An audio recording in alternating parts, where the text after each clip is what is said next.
the virtual launch of the Centre for Impact Investing and Practices, CIP for short, and our webinar on scaling impact in Asia.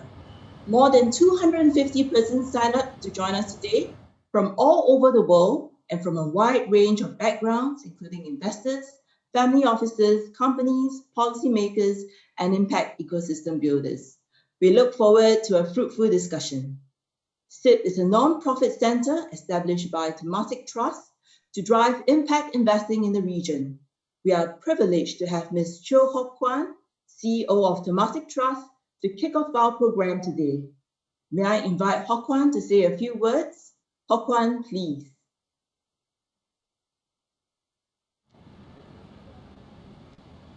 Distinguished guests, ladies and gentlemen, good afternoon. Welcome to the virtual launch of the Centre for Impact Investing and Practices, or CIP for short. CIP is the first of its kind centre in Asia. It embodies Temasek Trust's ambition to advance impact investing knowledge and practices, particularly in Asia. We are privileged to have Temasek and ABC Impact as our strategic partners. The defining feature of impact practice is an articulated motive and intent to generate measurable, positive social and environmental impact alongside a targeted financial returns. This is true when it comes to investing or running a company. The global market for impact is large and growing. According to the IFC, impact investments reached over 600 billion in 2020. But as you will hear from my colleagues later on, much more is needed if we hope to create a sustainable, inclusive future for all. CIP is set up with a belief that impact investing and practices can spur the growth of innovations and solutions needed to address the pressing social and environmental challenges our world faces today. It has the potential to move us closer to our vision of a sustainable future. The Centre marks an important milestone in Temasek Trust's journey to establish impact investing as an effective lever for sustainability. In 2019, we established ABC Impact, a private equity fund dedicated to impact investing in Asia. Since then, ABC Impact has invested over US $150 million in businesses supporting causes such as financial inclusion, healthcare, decarbonization, agri-tech, and plant-based food. These businesses address pressing social and environmental issues such as climate change and socio-economic inequalities. Our experience with ABC Impact provides us promise that good returns can be achieved together with measurable impact. To succeed, a disciplined, rigorous investment and impact approach is needed. But sustainable development challenges cannot be solved by a single actor. To truly deliver impact at scale, we must develop a well-functioning impact market, supported by a strong foundation of proficient impact agents. We need a robust ecosystem of investors, companies, service providers, standard sectors, and other organizations to come together and collectively drive impact. To this end, CIP strives to enlarge the impact ecosystem in Asia and beyond. It will do so by bringing together stakeholders, engendering interactions, and establishing a common language for positive outcome in impact investing. The work at Temasek Trust supports the common purpose of doing good. We aim to uplift lives and advance community in Singapore, Asia, and beyond.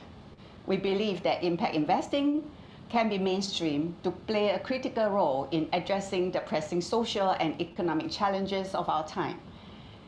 CIP will pool our strengths and work with like-minded partners to build capacity in effective impact measurement and management. All this to encourage private capitals to pursue positive impact for the environment and well-being of communities. Today's webinar is the first of many such events that CIP will organize. We are excited to bring together impact-oriented actors such as yourself to generate much-needed discourse on impact and enable the exchange of ideas. Through today's dialogues, we aim to facilitate open communications and collaborations. Ultimately, we hope to capitalize more action. We have an exciting lineup of speakers today. I look forward to hearing and learning from our esteemed partners, and I hope you will all have an enjoyable session ahead. Thank you. Thank you, Hock Kuan. Now we would like to invite Ms. Dawn Chan, CEO of SIP, to share with us a little more about the Centre. Over to you, Dawn. Good afternoon, distinguished guests and panelists. Thank you for taking time to join us today to mark the launch of the Centre for Impact Investing and Practices, or CIP for short. Established by Temasek Trust, CIP is a non-profit centre. It is set up with the belief that impact practice is essential to address the challenges the world is facing today. CIP's mission is to foster the growth of impact investing and practices in Asia and beyond. In doing so, we hope to maximize the capital that delivers positive, measurable impact to the environment and the community in a sustainable manner. A focus on solutions alongside financial returns is actually crucial. We are the Asia Anchor Partner of SDG Impact. SDG Impact is a United Nations Development Programme initiative that is working to accelerate investments towards the UN's Sustainable Development Goals, the UN SDGs for short. The OECD has estimated that the financing gap for addressing the UN SDGs is around US 3.7 trillion. This is a significant increase from the US 2.5 trillion pre-pandemic. While this represents a challenge, we also see this as a vast opportunity for investors and businesses to take action and realize purposeful returns. To help investors better identify these impact opportunities, CIP is pleased to support UNDP's creation of a series of investor maps for the ASEAN region.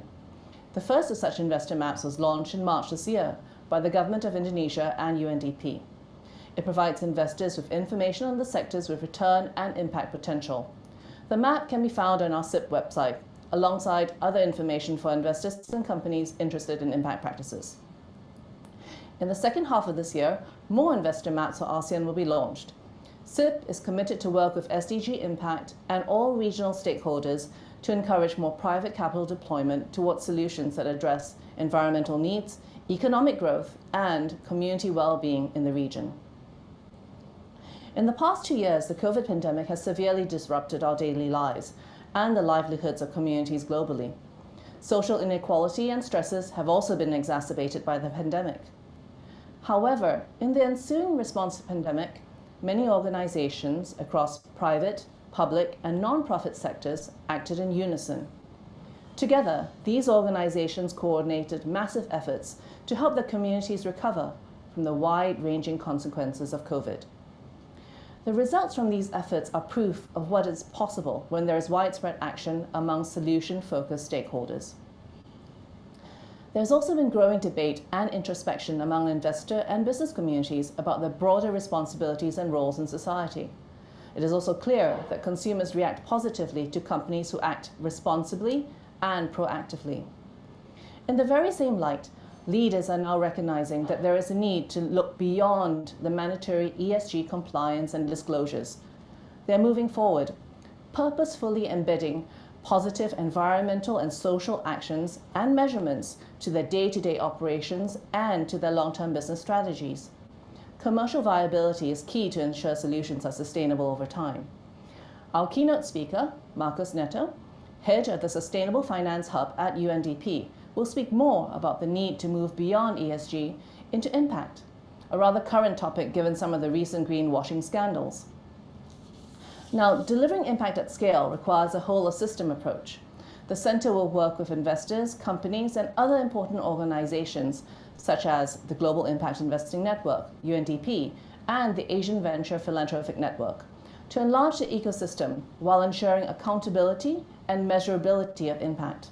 It is important to emphasize measurability.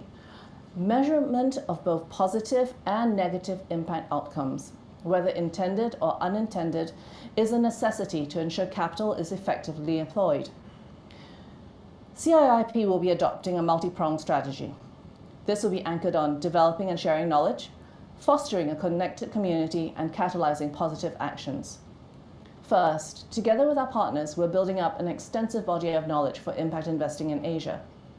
In addition to the investor maps, CIP will publish industry insights and case studies from practitioners. Our first report, Scaling Impact in Asia, Achieving Purpose and Profit, is developed in collaboration with Accenture as well as the Singapore Management University. It is now available for download on our website, alongside a number of case studies on regional players who have taken different paths on their impact journey.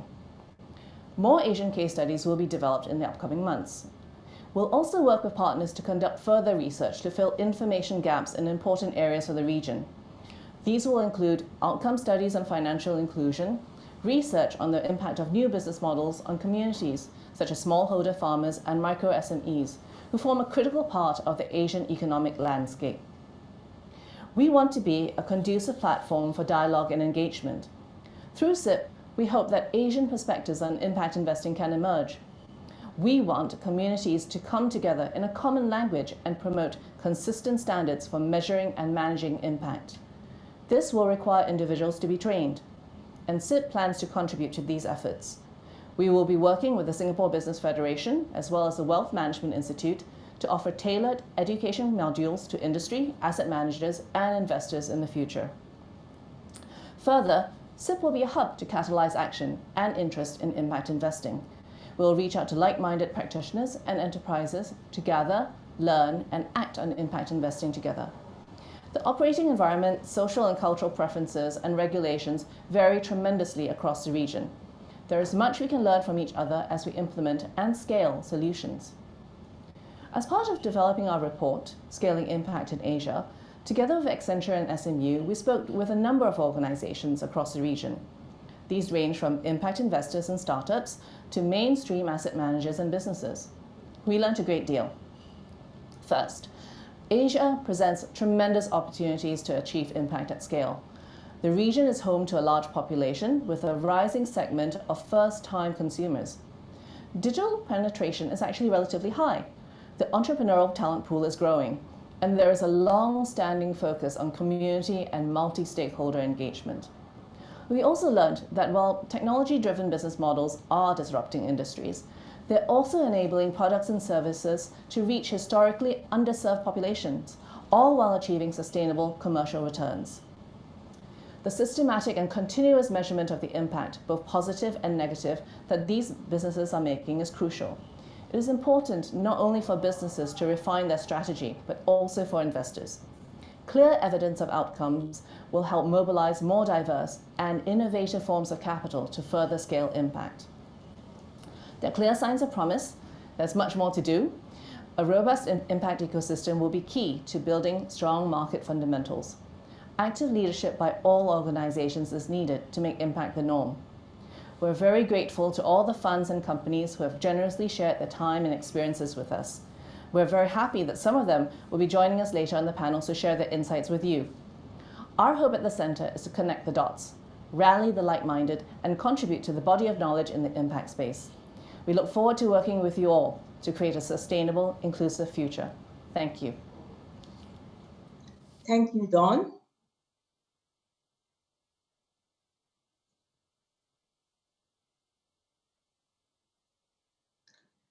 SIP is the United Nations Development Programme SDG Impact's anchor partner for Asia, a collaboration aimed at driving the adoption of impact tools in Asia.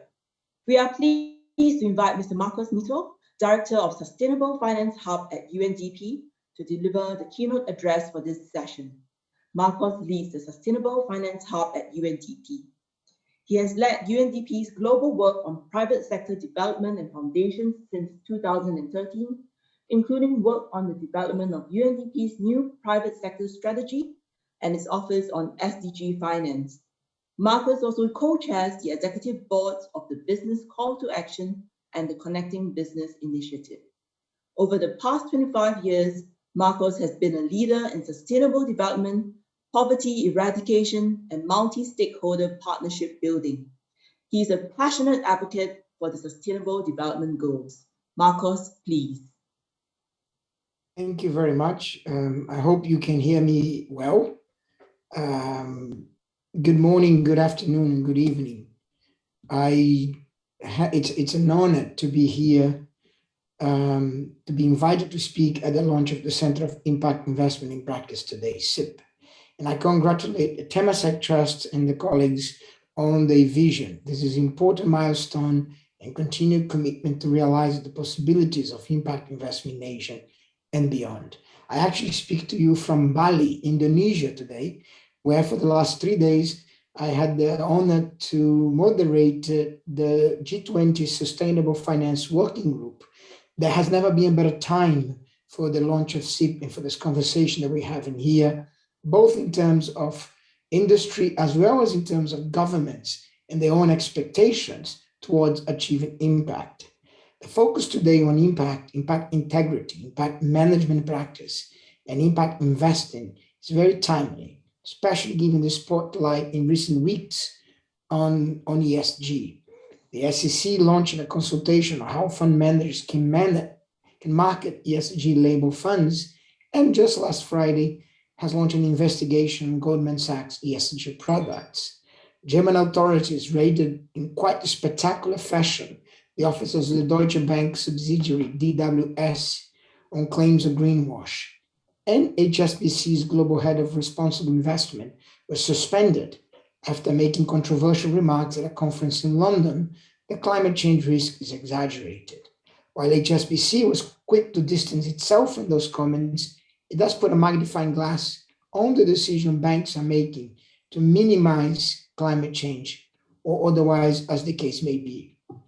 On yet another variation of the same theme, a recent report published by Climate Safe Lending Network, the Outdoor Policy Outfit, and Bank FWD calculated how the banking industry's activities, such as lending to fossil fuel companies, can increase big tech and others companies' carbon footprints, such as in the case of Google, by 91% by simply banking with a large mainstream bank, negating to some degree all of Google's own work to reduce its carbon footprint.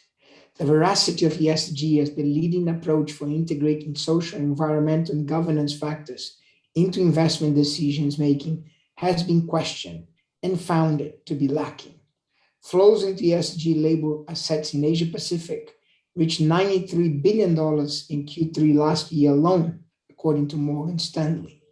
Globally, Bloomberg Intelligence estimated over 35 trillion of the world's assets under management were invested in ESG strategies in 2020, which is projected to reach beyond 50 trillion in just 3 years from now.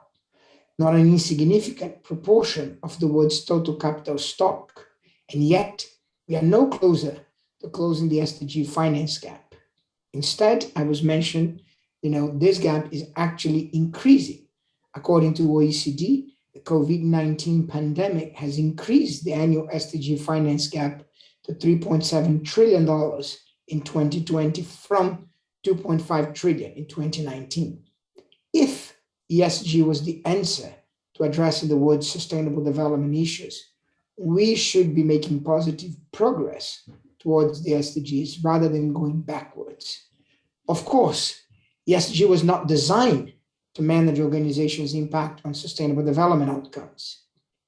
ESG is first and foremost a financial management tool to assess the risk that ESG-related factors might adversely impact the future financial valuation of firms or investment portfolios.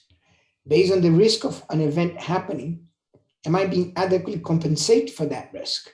Understanding how the words impact in short-term financial performance of companies and investment portfolio, because let's face it, most decision-making in financial and investment markets is decidedly short-term, despite claims to the contrary.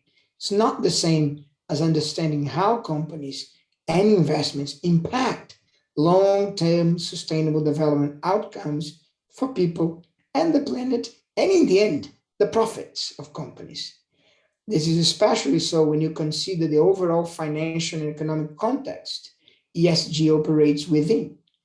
A system where negative externalities are not adequately priced in the economic system, where our perception of risks don't fully account for those externalities. And we tend to assume the future will not be very different from the past. meaning it's unlikely we will address the root causes undermining sustainability or even anticipate foreseeable sustainable related financial risks particularly well. A system where markets heavily discount future cash flows, where impacts on future generations are in effect ignored, a system where increased levels of short-termism and speculation in financial markets is accelerating and exacerbating the disconnect. Taking equity market as a case in point, in the New York Stock Exchange after the Second World War, investors held assets for an average of 6 years. In 2017, this time has shrunk to 7 months. Today, when including high-frequency algorithm trading, which represents 50% of transactions by volume, the holding of assets can be a few dozen seconds. As James Clear, author of Atomic Habits, coined, we do not rise to the level of your goals, we fall to the level of your systems. Further, ESG suffers from a lack of definition, clarity, and standards, a lack of transparency about the underlying methodology, assumptions and limitations that underpin the determinations of ESG ratings on which a lot of decision-making depends, and problems with the quality and usefulness of data and metrics use. The focus is on collecting data and metrics that are more widely available, easy to collect and compare, rather than on whether those metrics have a strong causal link to actual sustainable development outcomes on the ground. It is also largely unregulated, although that is changing, and we had a long conversation with G20 governance in IOSCO on that yesterday here in Bali, and there is a lack of accountability and independent oversight through external assurance and the like. The events of the last few weeks have demonstrated the very real risks to organizations of operating such a system. Good regulation is not bad for business. It can actually level the playing field and make everybody more responsible. It never has the need to align and leverage the world's private capital with sustainability and SDG solutions being greater.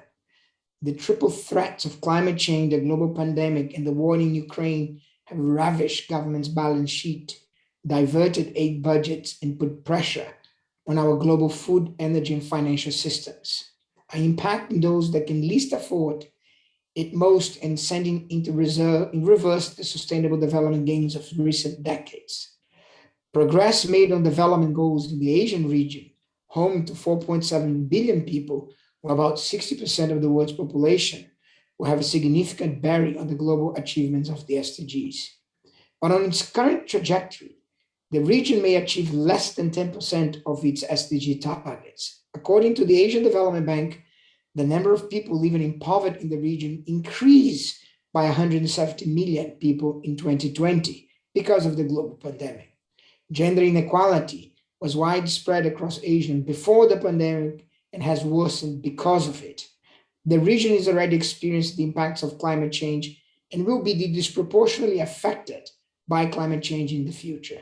While our sustainability crisis has been a long time in the making and the coming, we are now dangerously close to the point at which it may become too late to reverse and might actually arrive much faster than we think. There is growing awareness that sustainable development is at the very heart of long-term value creation, that our future depends on the ecosystems in which we all live, work, produce, and sell, that the world has changed, that sustainability-related mega trends like climate change, biodiversity loss, environmental degradation, increasing wealth inequality, and rising social and geopolitical unrest are affecting societies and business in an unprecedented way and on scales we've never experienced before. That sustainability is becoming a major business disruptor and competitive differentiator, creating both risks and opportunities. In an increasingly low economic growth environment, opportunity to create value will depend on the ability of the private sector to develop products, services, and solutions for unserved and undeserved markets that will lead to a new customers, market opportunity, and accelerate innovation. Moreover, failing to operate sustainably and achieve the SDG is increasingly a constraint on economic potential. undermining systems stability, and put at risk future business and investment resilience and performance. But many business and investors are struggling to convert their intentions and pledges into actions and results. Current approaches, including ESG, are failing sustainable development. We have a unique opportunity to create a new normal and build forward better. The magnitude of the challenges we face need action today.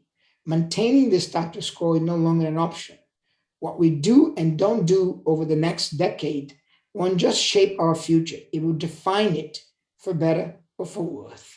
To achieve the SDGs and to put the world on a more sustainable and equitable path, we need to move beyond ESG and incremental approaches to a transformational shift in how we think about capital and its role in society. We need to move towards how we make decisions about how we allocate the capital and put it to use in pursuit of outcomes that create value for business and their shareholders, and simultaneously, and certainly not at the expense of contributing to a more sustainable, resilient, and inclusive future for all. We need to recognize we cannot solve market failures purely with market-based solutions. We need all actors, including governments and regulators, to create an even playing field and align incentives in the financial systems with societal goals, including to realize the SDGs and the Paris Agreement by bringing economic, social, and environmental impact on people and planet into the net of our primary economic and financial systems. Governance can also lead by example and develop capabilities and market infrastructure in their role as a key market participant. For example, through their own procurement and impact management practice, as well as better reporting of financial material ESG factors. We need better reporting of enterprises and investment portfolios' impact on sustainability outcomes for people and planet. And we need to recognize the limitations of reporting and transparency. While necessary and important, alone reporting are not sufficient to drive the change we need to see at the pace we needed it to occur. We also need to focus on transforming internal management systems and integrate operating sustainability and contributing positively to the achievement of the SDGs into all business and investment decision-making, and building citizens' capability to make more informed choices and avoid options that have negative impacts in their investments. Let's all remember, in the end of the day, what is invested, it's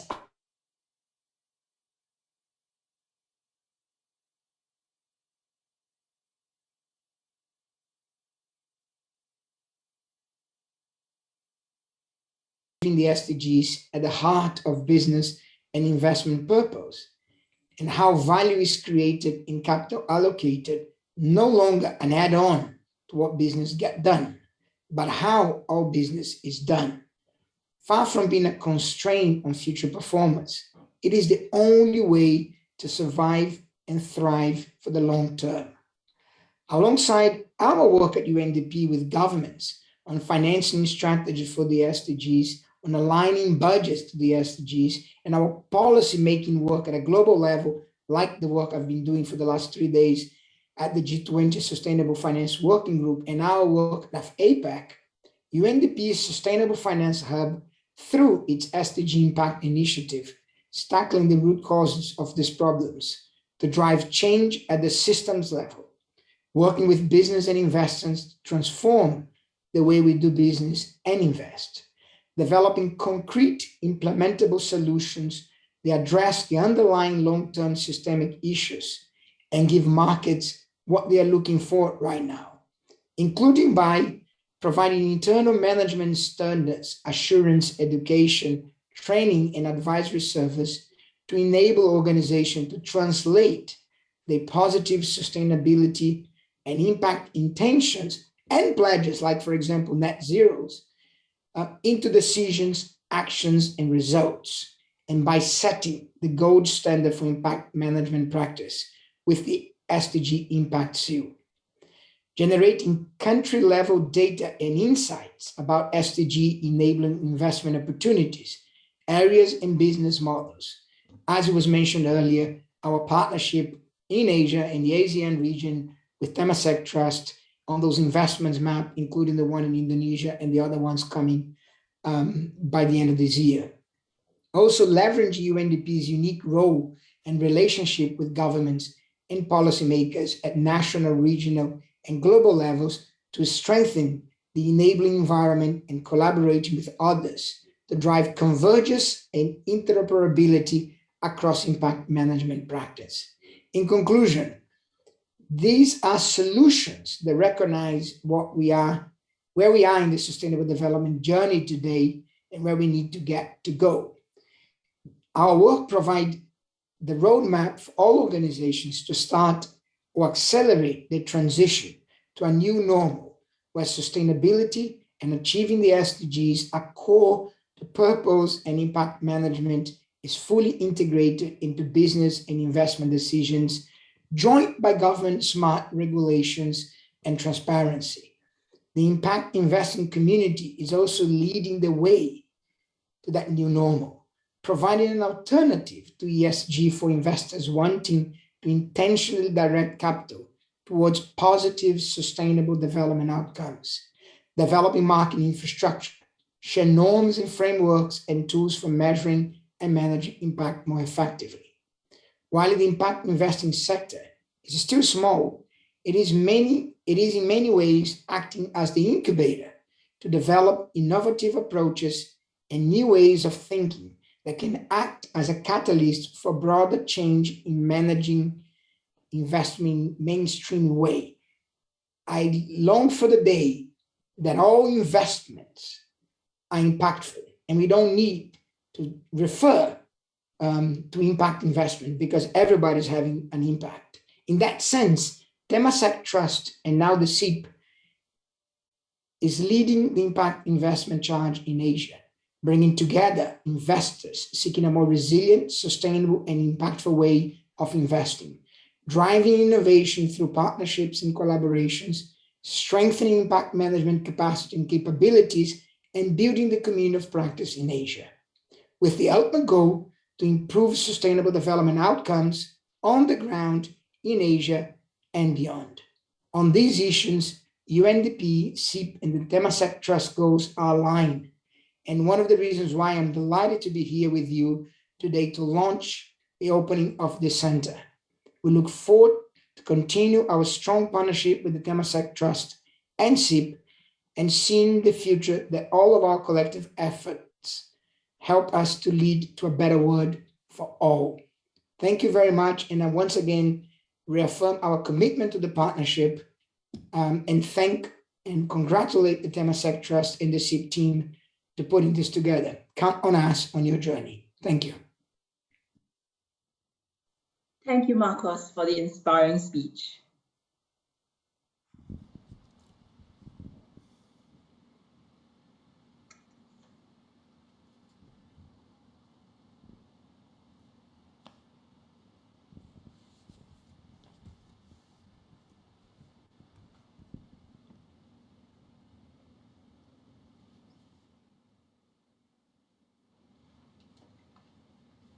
Next up, we would like to invite the speakers for our first session on Asia's impact, landscape, and opportunities. We have with us Ms. Angela Bai, former Founding Secretary General, China Alliance of Social Value Investment and CEO, Susal Wave, Mr. Ramraj Pai, CEO, Impact Investors Council, India, Dr. Vivi Ulaswati, Senior Advisor to the Minister of National Development Planning for Social Affairs and Poverty Reduction, and Head of National Secretariat for SDGs, Dr. Nas. The session will be moderated by Dr. Rajiv Lal, Professorial Research Fellow, Sim Kee Boon Institute for Financial Economics at SMU, and Advisor to CIP. If you would like to raise any questions during the session, please click on the Q&A button at the bottom of your screen to enter your questions, which will be sent to the moderator. Over to you, Rajiv. Thank you for that introduction, and a very warm welcome to all of you and the panelists for this session on Asia's impact landscape and opportunities. Before I turn to the panelists, perhaps just a couple of words to set the context. We heard a terrific context-setting speech by Marcos Neto, but just to add a couple of thoughts to that.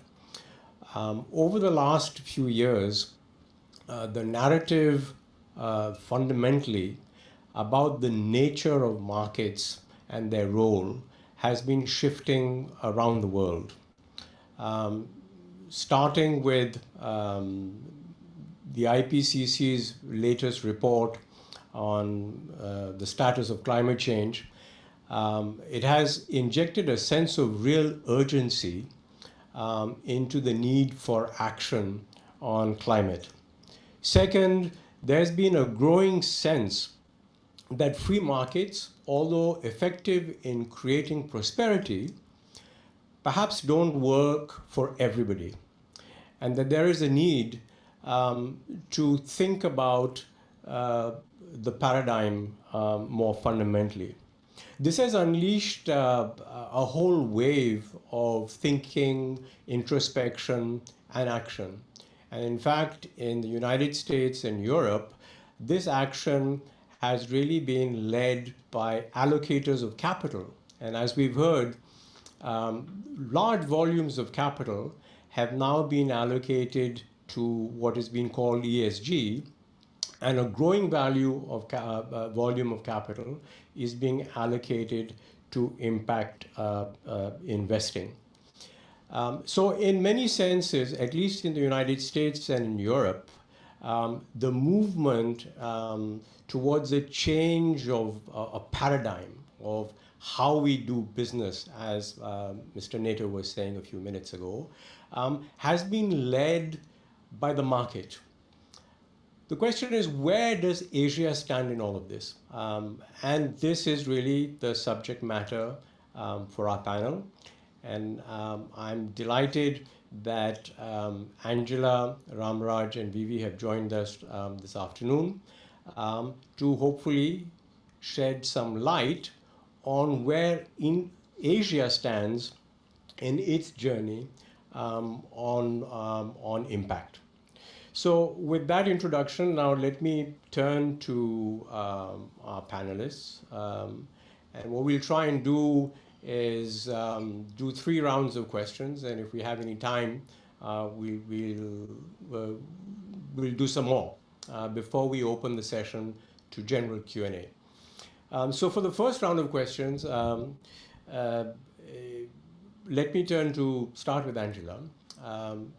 And what I'd like to ask you, Angela, is to set the stage for us and give us a sense for where China stands in this journey on impact, on this whole repositioning of the paradigm of how we do business. Where does China stand? And what do you see as the prospects in China for actually delivering impact with commercial returns? So your perspective, please. Thank you very much, Professor Rajiv. First of all, it's warmest congrats to the center and Temasek just launched in alignment with the UNDP's support. I think it's going to play a very vital role, and not only in Singapore, Asia, but also beyond that. I think it's just back to your question. I think it's from China perspective. I really would like to say, I wish to say that China now is in very much mature stage, but I think it's a look at the reality. I have to say it's still, it's a very beginning stage in terms of impact. Even though I think the government have launched, we call it 1+N policy set. The 1 standing for this master plan, and N standing for each of the segments or the important component to support the master plan. And we see it's a very strong drive from public policy, particularly for decarbonization, we call the 30-60, the carbon neutrality goal. However, it's if we look at the whole ecosystem, and we see it's a lot of the mainstream players started to engage in this game. I give a number. It's for example, it's by the end of last year, there was a 184 the mutual funds. They launched, the mutual funds launched 184 the ESG and SDG thematic products, and they got listed in the stock market. And also from banking side, it's in US dollar, it's $2.6 trillion US dollar green loan already granted. And it looks like a very huge number. And why I said it's still in the beginning stage, because if we look more in the how to make effective measurement and management, and how much impact those green loans or ESG, SDG mutual fund bring to us, it's an unanswered question. In other words, it's we really need some very solid, I think it's standards, as well as very effective tools to bring that unclear, blurred is picture into a very clear message, ascended to how much the green loan, I mean the carbonization is how much carbon has been reduced by those 2.6 trillion US dollar, or is how many it's the people in the poverty has been pulled out of that miserable status. That's all I think is about. It's the impact. That means the ESG, it's just a way of doing business or way of making investment and towards this SDG goals. However, the impact, that's the real answer. What outcome is how to make it, a clear picture and how well it will change the world or how fast we make the difference. So that's why I said it's for that to that end, it's still in the beginning stage. It's a professor. Hope I answered your question. Yes, thank you. I think you have, it's always prudent to inject a dose of realism into the conversation. Thank you for that assessment. Let me turn to Ramraj and ask a similar question about where India is. India has in many ways been an early starter, if you like, on this impact journey. There's been a lot of buzz around social impact investing in India, but really, how far are we from making, or how close are we from making impact in the true sense more mainstream in India, Ramraj? And what are the drivers to accelerate this process, do you think, in India?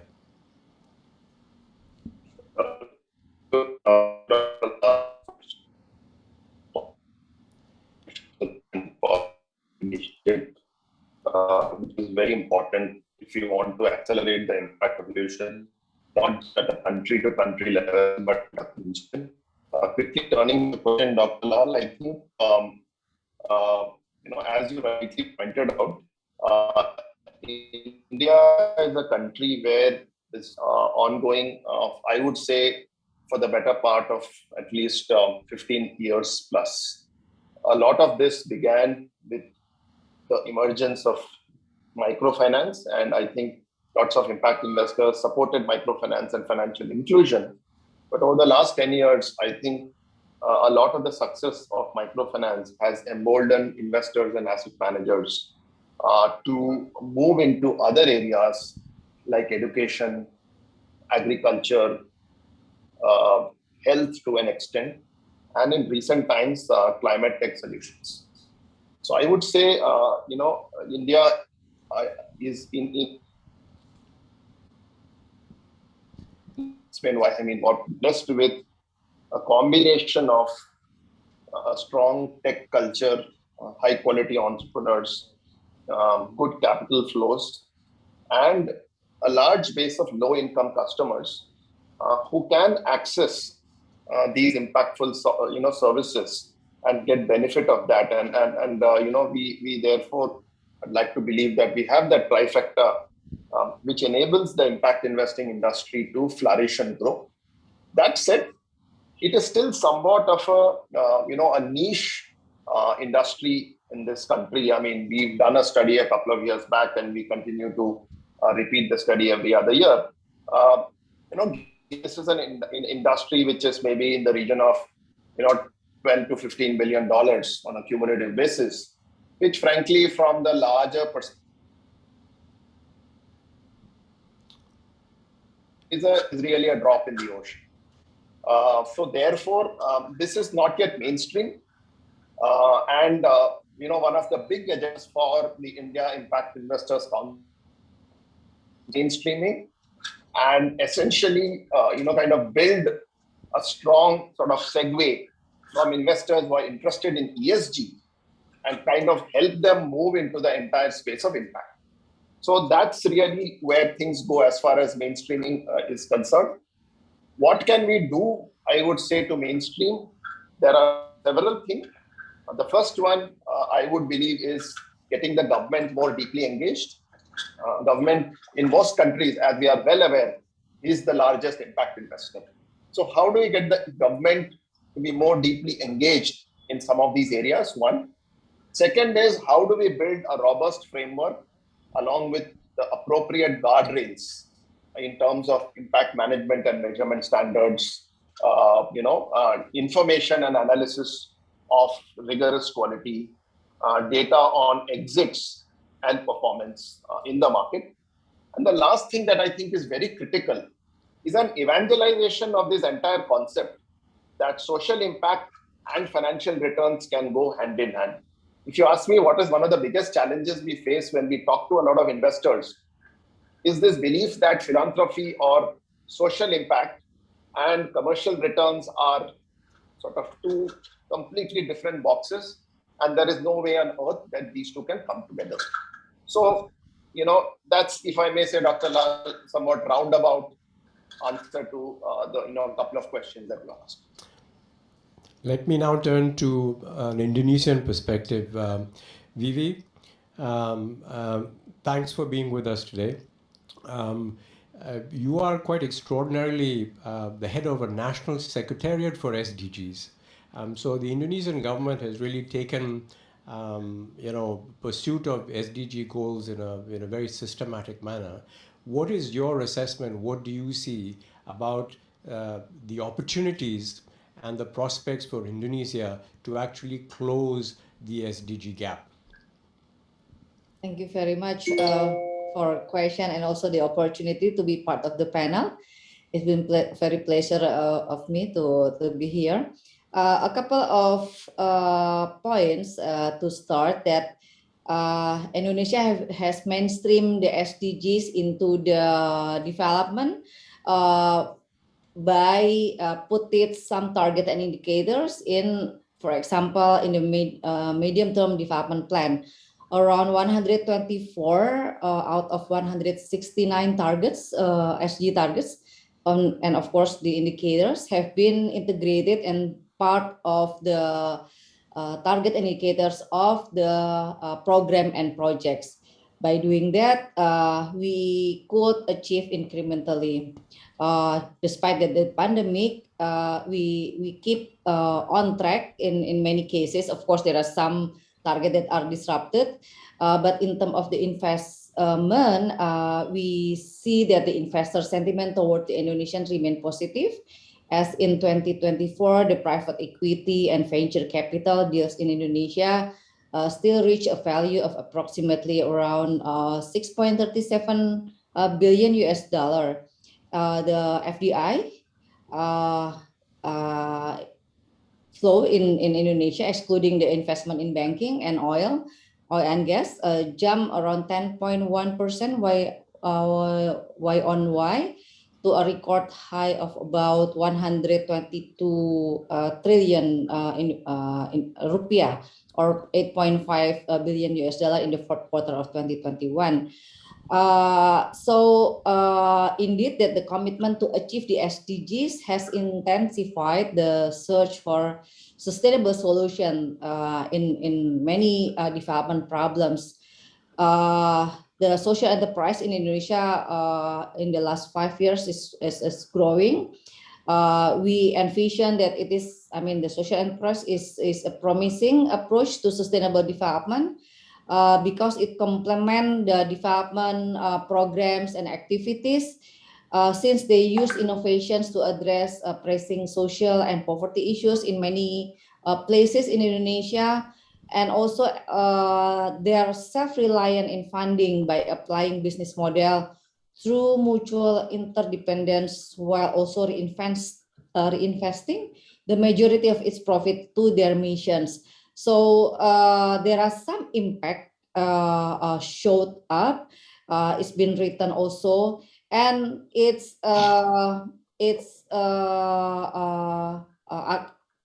complementing by other government efforts in developing enabling sustainable ecosystem. For example, the Ministry of Investment working with us already aligned the 47 national priority projects with the SDGs target and indicators. The IDX already launched the ESG Leaders Index, and in that encourage companies to participate in the SDGs National Action Plan.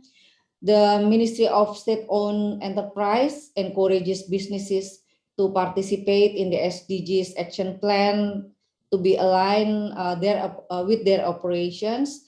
And also the OJK, the Authority of Financial Services, develop a roadmap of sustainable financing is already second phase, developing the green taxonomies and also Sharia ecosystem energy. We worked together with the Ministry of Finance last year, issuing the SDGs bond to complement the Green Suku, and now we are preparing the Blue Bond. And also, I think it is mentioned in the introduction about our SDGs investor map, and we are now finalizing the integrated national financial framework that help us to provide a more complete landscaping about what are including the private entities, the philanthropies, and other non-state actors that could contribute to close the gap on the financing and also other effort in the SDGs. Let me explain a bit about the impact investor map that have been said earlier.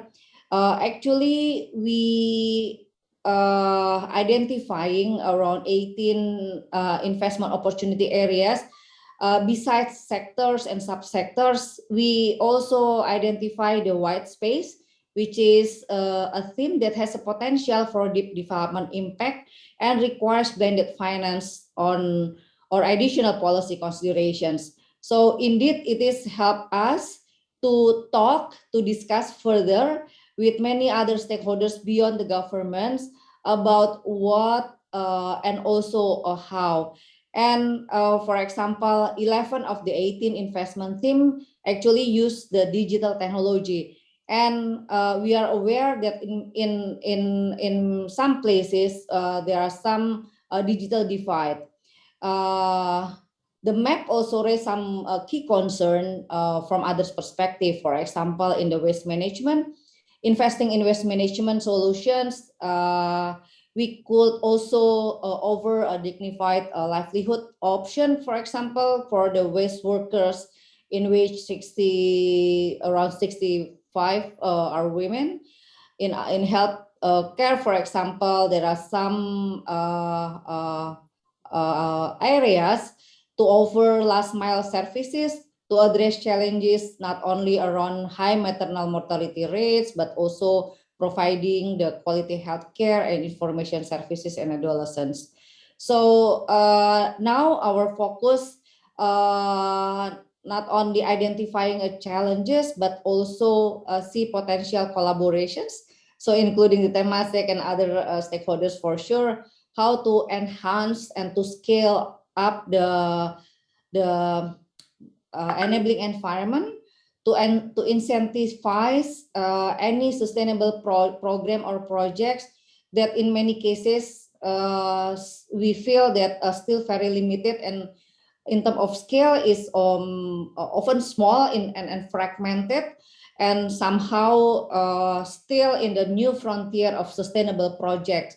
So within G20, now we put an effort to push the idea of the blended finance that are needed to leverage finance for sustainable projects. Could be direct on financing, creating the enable ecosystem, or directly to the private sector in accessing the blended finance. Maybe I should stop here.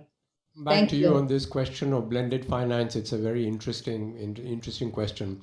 Let me go to a second round of questions for the panelists.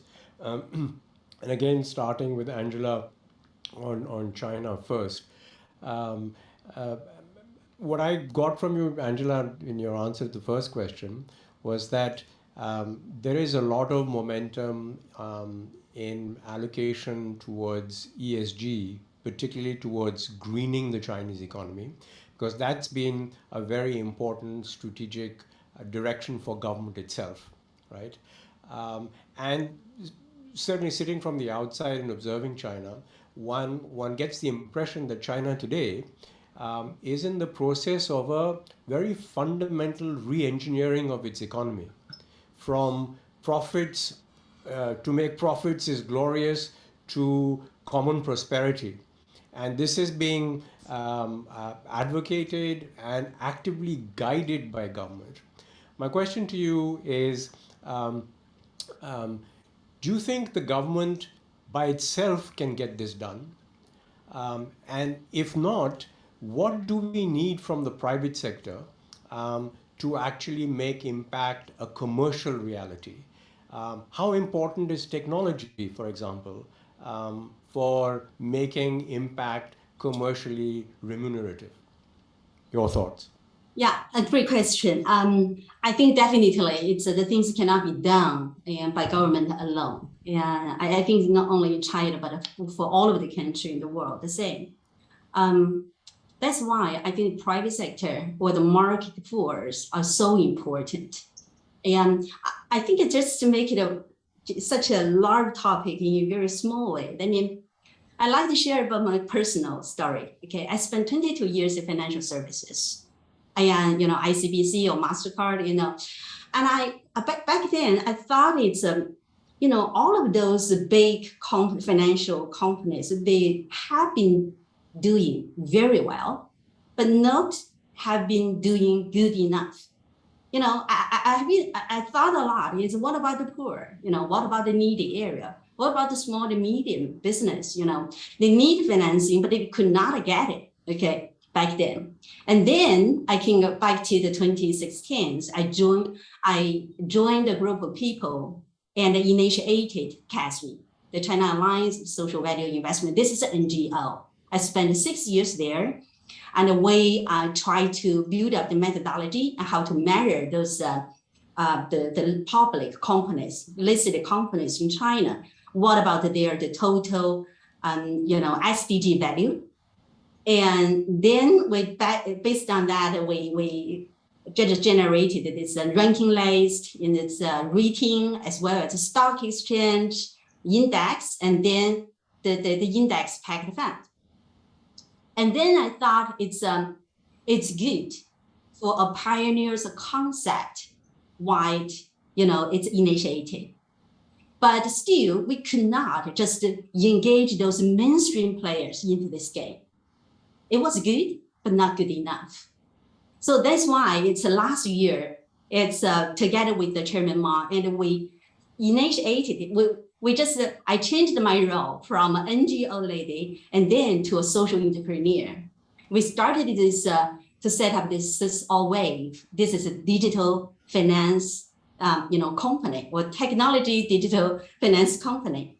And what we're doing, we try to resolve this how.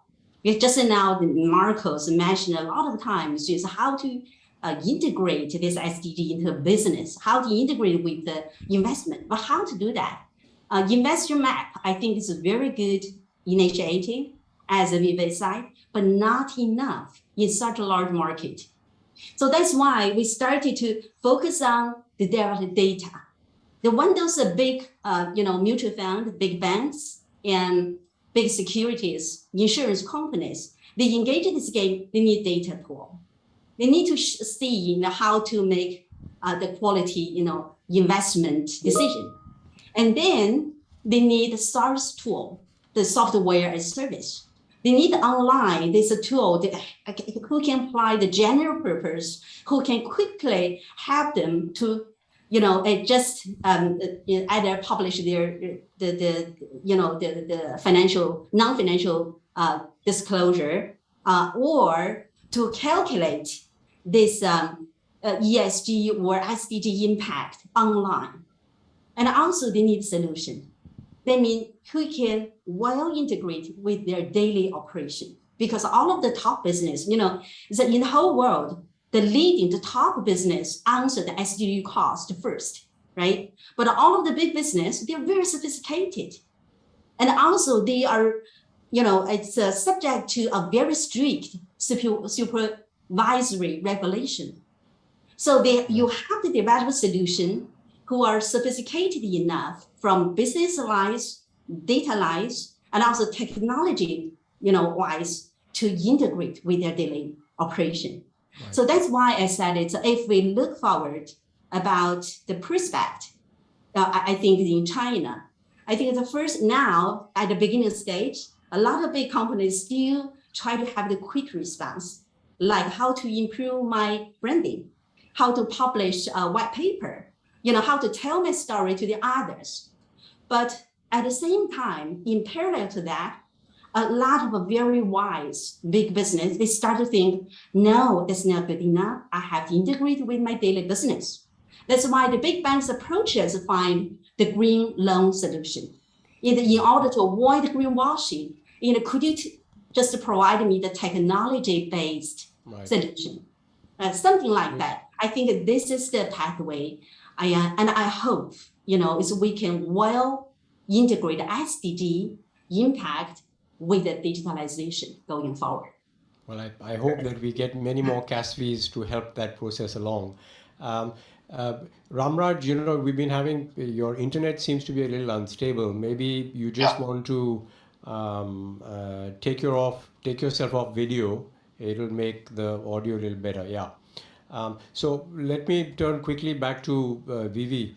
Vivi, this question of blended finance is a very interesting one. And it's trying to tackle a space in the impact area, in the impact field, which many other governments have shied away from.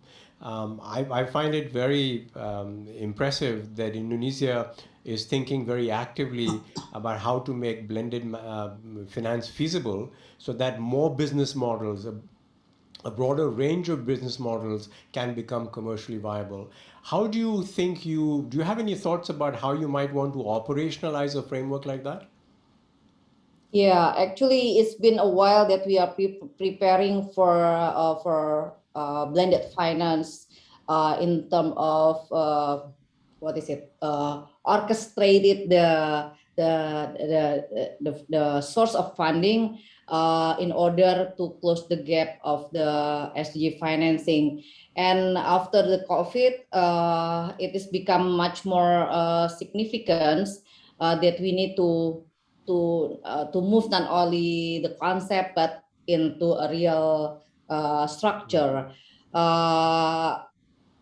and impact. I mean, increasing the impact of the investment is really an urgent now to accelerate, because we are in a decade of actions. Everybody collaborate and do actions, but how to measure and ensuring that the impact can accelerate the SDGs achievement. That's the thing that's super important for us. And actually needed by all of us, yeah, including the privates.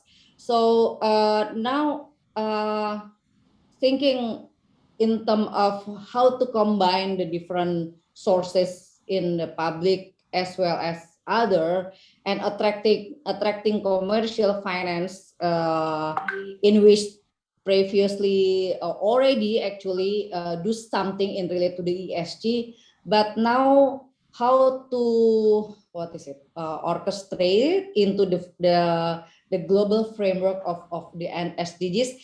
I think it's require a common framework and understanding of the blending of it itself. So when in the previous we are talking about the blending using a wide variety of the sources. Now it is an urgent to provide a policy coherence or common framework on it. So we come up with the idea of the SDGs financing hub that could provide not only a framework but also put consistent estimate of the blended finance market, assess the effectiveness, and also show the impact. We are now in the process of identifying a structure, yeah, and it's part of our learning itself that actually we come up with different kind of structures of the blended finance. Okay. For public or philanthropic investor to provide funds, or only public and private. But at the end, we should come up with several models. And I think it's a good start for us now to talk about piloting and learning about the challenges and see the investment barriers and maybe create low-hanging fruit that can be scaled up further. Excellent, thank you. Ramraj, quickly turning to you and delving a little deeper on this issue of making more business models accessible and financeable in a commercially viable sense. What is the involvement of philanthropy and philanthropic capital in India, and how do you see that evolving and moving ahead? Sure. Yeah. Thanks for the question, and I'm just going to take over from what Vivi was saying on blended finance. So I think blended finance is a market which is evolving in India. So we have, I think, undertaken in some fashion or the other upwards of 70 transactions over the last 5 to 6 years in blended finance using some form of concessional capital, whether it comes from the development sector or from philanthropists. Specifically on the impact side, I think the models that are existing today essentially are all commercial rate driven models, which means to say a significant portion of the funding which is available is looking for a market rate of return. And therefore, in our view, while this is a good initial beginning, it also has its own limitations and restrictions in terms of what kind of impact are you able to create. If you need commercial rate of return, every return has a proportional level of risk. And therefore, if you think of it on a three-dimensional basis, it also has a proportional degree of impact. If you really want to create significantly abiding breakthrough impact, you need capital which has a different orientation. And therefore, what is needed is below market rate return capital, concessional capital, and grant funding. Now, a lot of philanthropic and foundation money in India and corporate social responsibility money, which just for the benefit of everyone here, most companies in India beyond a particular size have to allocate 2% of their post-tax profits to corporate social responsibility projects. So this entire cohort of organizations are by and large into, let me say, traditional grant funding. Very few of them are in the process of evaluating blended finance transactions. But by and large, the impact investing market is commercial rate driven. What is needed is for a significant sort of, if I may say, recalibration in the way philanthropists and foundations think about the power of grant funding to create sustainable business models. Because I think while the need for us to support the people at the complete bottom of the pyramid is critical, I think several countries in Asia also have large base of low income customers. And when you have a large base of, they are not no income customers, they are low income customers. And therefore, what is important is for us to build sustainable models where that capital over a period of time can build its own enterprise which can sustain itself. Market in India right now for that is a bit nascent, but we are seeing increasing degrees of interest from several philanthropists who are trying to participate in blended finance, several foundations, as well as some of the foundations who are also thinking about providing concessional funding. The government of India, in one of its recent fund of funds, has also provided longer tenor funding for impact funds. And the tenor of that funding is longer than what a traditional VCP fund would have, which is also a very positive sign.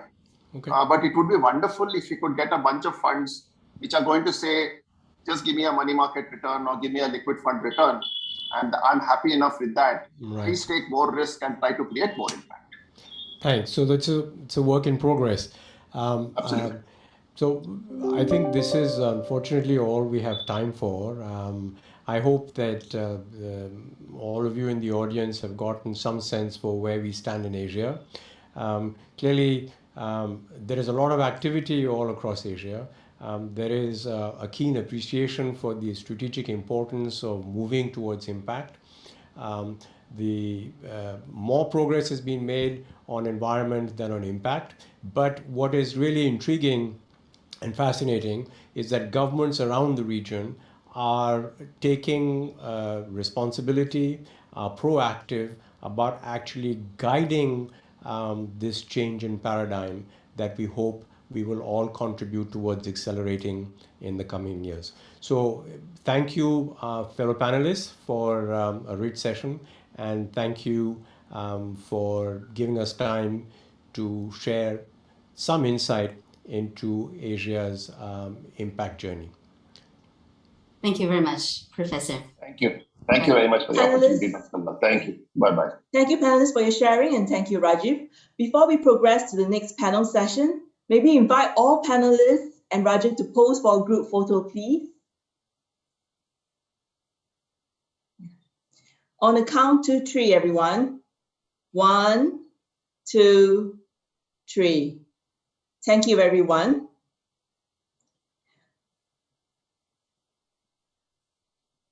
We would now like to invite the speakers for our next session on bringing impact to life.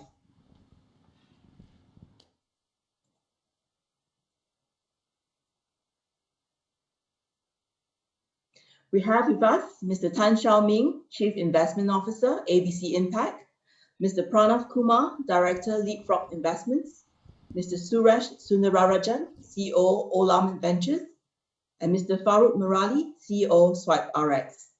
The session will be moderated by Ms. Alison Kennedy, Strategy and Consulting Lead and Sustainability Services Lead at Accenture Southeast Asia.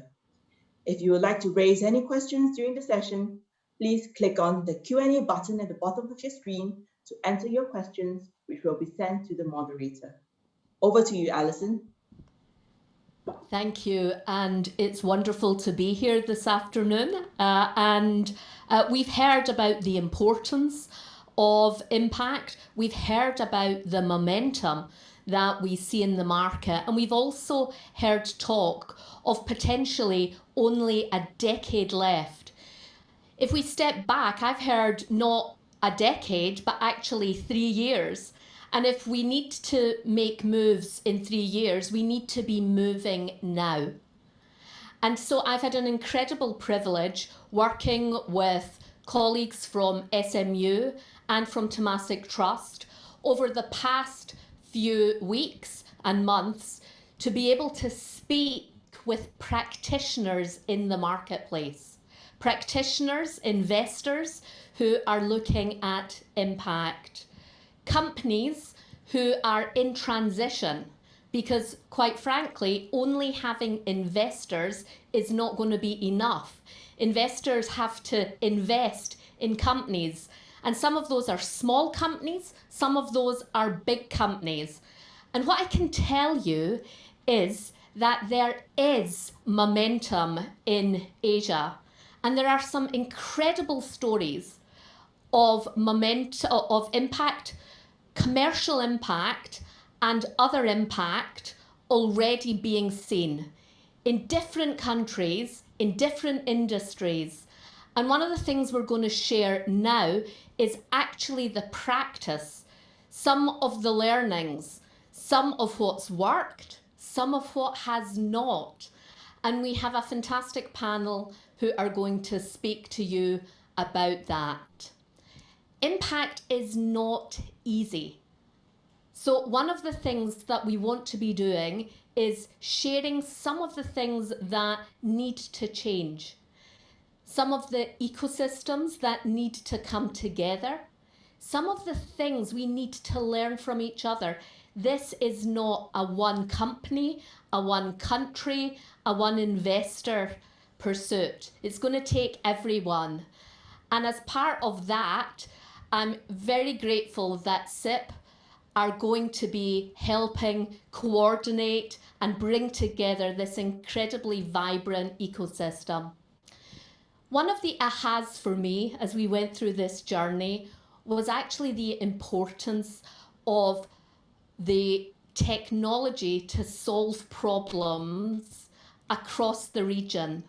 Problems that before we could not solve are able to be solved because of not only the cost of technology, the ability to leverage technology to solve problems that have not been solved before in cost-effective ways.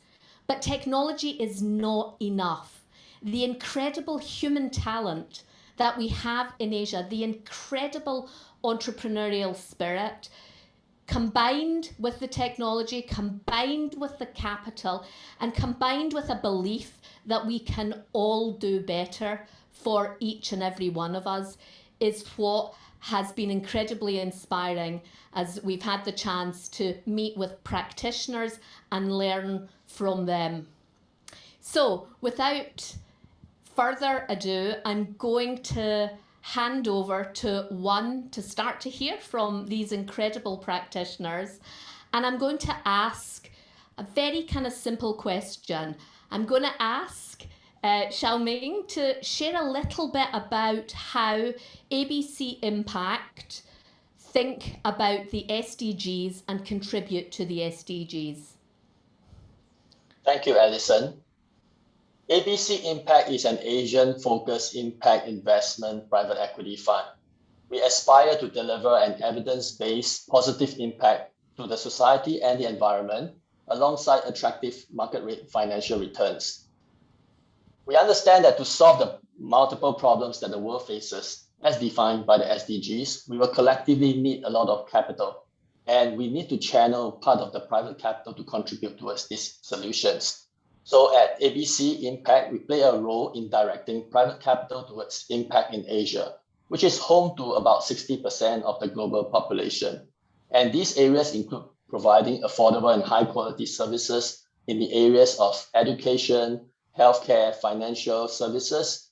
These also include building robust business models, supply chain to improve the resilience of economies and to uplift communities from poverty. And it also extends to the area of environment, where we want to fight climate change, reduce the environmental footprint of population growth, rising affluence, and increasing pace of urbanization. So all our impact goals are eventually linked to the advancement of the SDGs when we make an investment. Thank you, Xiaoming. Great to hear. I'd like to ask exactly the same question to Pranav, our other investor at Leapfrog. Pranav. Firstly, thank you to CIIP for inviting me, and congratulations on a great launch. 30 seconds on Leapfrog first. Leapfrog is a 15-year-old growth equity impact investor. We have done more than 30 investments. We have over $2 billion of committed capital, and we invest about anywhere between $20 to $75 million in growth stage companies in financial services and healthcare in Southeast Asia and South Asia and Africa. Now back to your question on SDGs, therefore, as Xiaoming was saying, for us, we have very clear impact goals, and those goals are in service of the advancement of SDGs. In particular, I'll highlight some of them. I think one of the SDGs is around good health and well-being. There's one around gender equality. There's another one around decent work and economic growth. Those are all we work towards. Just to give an example, in financial services, we are very focused on productive microloans. And we are also very focused on supporting very small businesses. And anytime you do those things, microlending, we all know that is actually has been a very strong tool for gender empowerment in Asia. And small businesses are a substantial pillar for a big chunk of economy and economic growth in most of these economies. And with the additional of healthcare into our strategy, in addition to financial services, I think good health and well-being as an SDG goal has become reasonably central to our efforts. So we may not touch all the SDGs, but for a subset of SDGs, our impact goals are reasonably aligned. Thanks, Pranav. And I'm looking forward, if you can hear already, for those kind of listening in, we're going to be able to cover a number of different sectors in our discussions, but also different types of organizations. And so I'm really delighted to invite Suresh, who is from Olam, a very kind of large agri and food business, to actually share how you look at the SDGs. Good afternoon. Thank you, Alison. I think in one way, it's fortunate to be in this industry of food and agriculture, because you are dealing with stakeholders across a very complex and long supply chain, which gives tremendous opportunities for an organization to set a SDG program that's very finely woven with your business strategy. So we don't have to build roads or schools or wells to claim that we do have SDG targets. If we make sure that our business practices are sustainable and we have a way to measure the impact we are creating in the supply chain, that's a very big step towards taking advantage of the opportunity the industry itself offers to a player like Olam. And so we have been very conscious of this from day one, a long time. It's not that we've been here for 100 years, just 32 years we've been here since our inception. But we do have clearly articulated impact areas, 10 impact areas as part of UN SDG goals. But that is, talking about a CRS view. More importantly, the business practices, how we measure what we do at the first mile when we work with farmers, cooperatives, small-sized growers, and all the way how we process and deliver to customers. There are so many programs that make sure that we are working on a sustainable basis. I'll probably give an example. We launched a platform called AdSource in 2017, which by far is today the world's most sophisticated and advanced ESG offering for an agricultural supply chain. Using technology, again, that's been talked about frequently here. So leveraging technology, we have put together a supply chain wrapped in a digital platform that can provide clear visibility to several goals that we as an organization undertake and fulfill for our customers. And we measure the impact. We work with companies to make sure that there is assurance for the practices that we make. So it's not just self-declared. So if a customer wants to buy a coffee or a cocoa or a nuts or spices from us, and if they want to sign up to this outsourced platform, up to more than 150 KPIs that we guarantee that we deliver. And that could be carbon footprint, land usage, water usage, ensuring there's no child labor, no slave labor, transparent pricing practices, all the way going up to a transformational impact on the communities where we operate. We do this across different businesses, and the percentage of those businesses are growing significantly. One good example I could give is there's a Congo Gorilla Coffee Alliance that we have formed with multiple stakeholders, which basically means that we support coffee farmers in that forested area where gorillas live, in ensuring programs that make sure the farmers don't encroach into the forest areas, still grow coffee, get a fair and transparent price realization. And this is something that we work with multiple partners. So we have an advantage of really looking at our business inside out and see how we can make it transparent, sustainable, in making sure whatever we do, there is a value for Olam, there is a value for the stakeholders that we work with, and hence sustainability is brought in that dimension. Thanks, Suresh. And I think the other thing that you highlighted there was just experiences in other markets, but also in Asia. So actually the ability to compare what's happening in different parts of the world. Farooq, over to you. Just maybe you could tell us a little bit about SwipeRx and a little bit about how you look at the SDG goals. Great. Good afternoon, everyone. Great to be with you today. So maybe I'll start by giving a little bit of context on the region and the problem that we're solving and its relation to the SDGs. So if you look at Southeast Asia, more than 80% of the pharmacies in the region are actually independent. So these are small mom and pop shops. And actually they play a greater role in this region than many other parts of the world, in the sense that they're almost primary care centers for the communities that they are located within. In fact, we did some research and found that patients will visit a pharmacy 12 times a year, but a doctor only 1.2 times a year. So they're this incredibly accessible, convenient point of care. But there's really a problem in the sense that, if you have all these fragmented pharmacies, there's a challenge in terms of improving the quality of care, the accessibility and availability and affordability of medicine to the pharmacies and therefore to the end patients. So the way we solve this problem at SwipeRx is we actually connect them all in one common mobile app. We created this very large digital community of pharmacy professionals. We connect over 235,000 pharmacy professionals from about 40,000 pharmacies and connect them to the education, knowledge, and information they need to be the best caregiver in their community and better serve the end patient. Once we've done that, we enter into actually their purchasing. We actually create a B2B commerce strategy for them, allowing them to do all their procurement and purchasing to make sure that products are more available and affordable.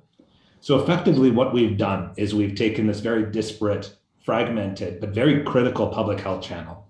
We've connected them with technology and leveraged that scale that we've been able to do to fundamentally improve the quality of information and education and therefore patient care, but also massively improve the availability of medicine and the affordability, right, by negotiating en masse through this purchasing network.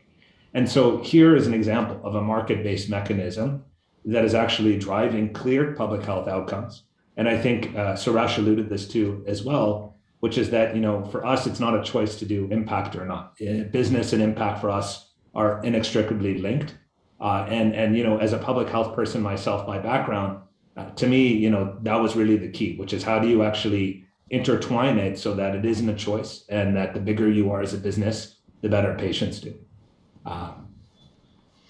Farooq, I want to touch on something that came up in all of our discussions with different stakeholders, which is around intentionality.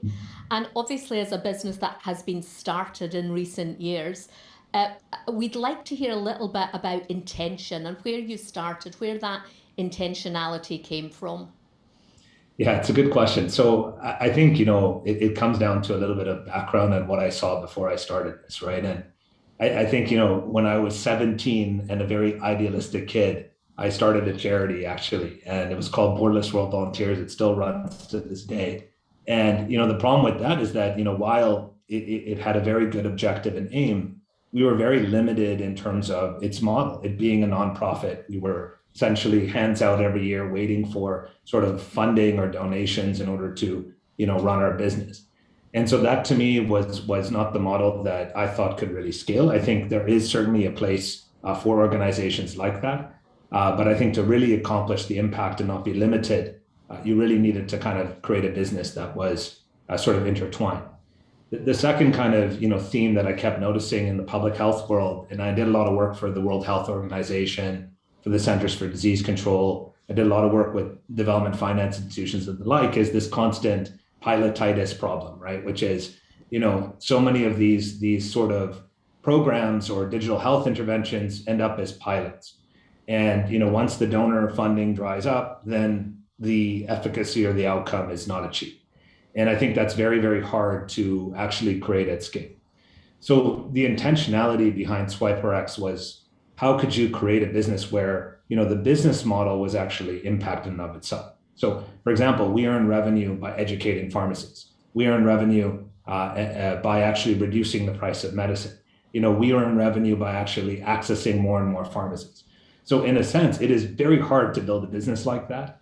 But actually, if you do, then what it means is that every dollar of capital that you absorb, you know where it goes. And you know that the bigger you are, the more impact you do. And that's something we measure. It's something that actually motivates the team and myself incredibly. And is a lot of the reason why we do what we do. Thank you. We're going to come to measurement in a bit because Sure. It is another thing that comes up in everything. But same question, Xiaoming, from the investor lens, from ABC Impact, could you share how you look at intentionality and how you think of that as you make your investments? Sure. I think just like what Farouk has mentioned, we really like businesses where the impact is intertwined with its core business. So for example, at ABC Impact, we are a pure play impact investor. We only do impact investing and nothing else. And our success is in delivering both impact as well as making companies successful and sustainable. So 100% of the companies that we back have to meet both our impact underwriting hurdles as well as our financial hurdles. And this is beyond just meeting ESG, which is broadly about mitigating risk and benefiting stakeholders. We need these companies to actually have a business model that contributes towards solving a problem. When we look to invest, we assess the intentionality of the founders and the promoters as one of the key criteria for impact. Before we deploy capital, we conduct due diligence to minimize the risk of impact washing and also straying away from our impact goals. We spend time to know the founders, including understanding their values, their intentions, the design of their businesses, and also the strategy, as well as the thought process around the key decisions that the team has made previously, because this will guide us on this intentionality and consistency of the decision making. Post-investment, we look to continue working with these companies to measure and also to deepen their impact. And we want this to be a shared vision between the investors and the company so that we can minimize conflicts and we can achieve and scale up impact more effectively. So during the due diligence, another factor that we look for is also having other impact investors on the cap table, because that also resonates in terms of having this impact mission and also intentionality of the organization. In the industry, there's a concern about impact washing and impact intentionality. I believe, again, linking back to the setup of organizations like CIIP, this will help adopt standards to help mitigate this impact washing and also keep intentionality as a key focus for impact funds. Thank you. Thanks, Xiaoming.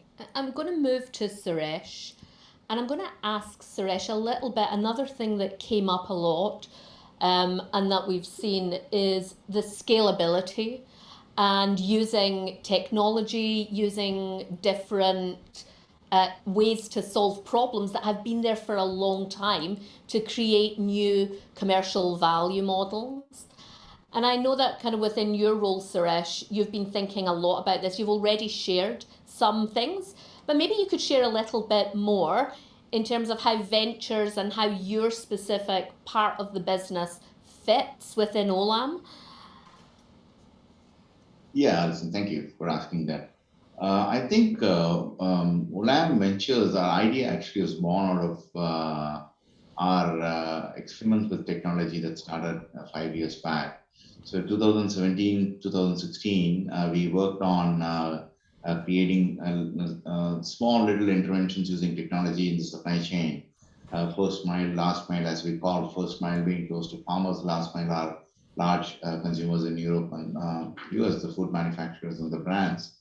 And using technology, we could realize that we can bring in a lot of efficiencies and transparencies and change the model. It is sort of asking Olam, should we be waiting to be disrupted or should we disrupt our own business by reimagining supply chain? So we even drafted a purpose to reflect that our core purpose is to reimagine global agriculture and food systems. And technology is an integral part of that. A simple example would be traditional supply chains would be having multiple stakeholders in the first mile, multiple levels of agents from the farmers before the produce is sold to a trader who then exports it, leading to very poor transparency in prices, arbitrage on weights, and very low realization for farmers. One of the principal reasons why smallholder farmers are still not prosperous is not because they can grow better. That is one issue we can address by better crop advisory, but it is also because of lack of transparency and massive inefficiencies in the supply chain.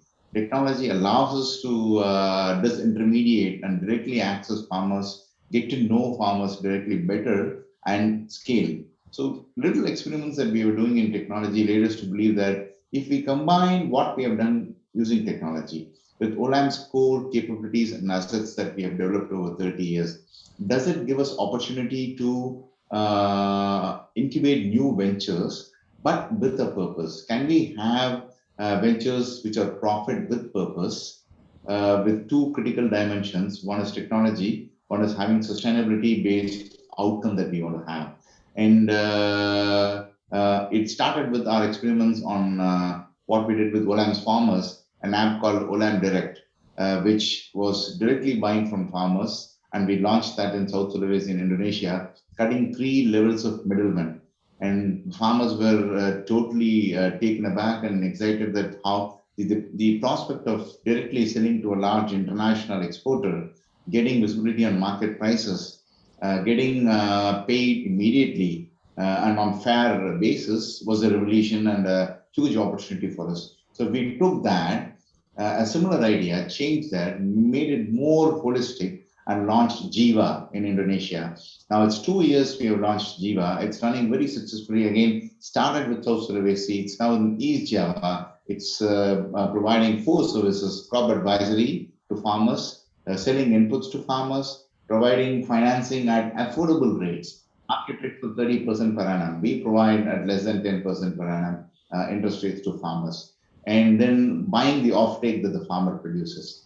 We have almost 100,000 farmers on the platform, and this year our progress in terms of number of farmers that we are engaging with, micro entrepreneurs that we are engaging with, and the impact we are creating in reimagining that part of supply chain will be very visibly felt, not by us, but by people in Indonesia. And this is now already in plan in terms of being launched in India the 3rd quarter of this year. We already have a mode of engagement in India where almost 7 million farmers talk to us digitally. So our core businesses plus our experiments in technology has given birth to Olam Ventures, where we are now very clear that we want to incubate ventures which has a clear profit with purpose outcome. A quick another example that I can give is just recently, last week at the Ecosperity Week in Singapore, we launched Terrascope. And Terrascope is a carbon measurement platform for corporates.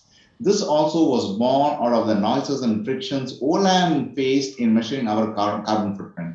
And for an agri company, Scope 3 measurement is more than 90% of the total emissions. And Scope 3 is the most difficult that most companies struggle to measure. And because of our experience, pain points that we had, it gave us this insight and idea, what if we could use technology and create a venture which not only helps Olam to measure footprint, but corporates in any industry across the world could measure footprint and also put them into a very robust decarbonization journey. So that's a philosophical approach of how Olam itself was born, leveraging our experiences with technology and the core assets that we have been building in the business.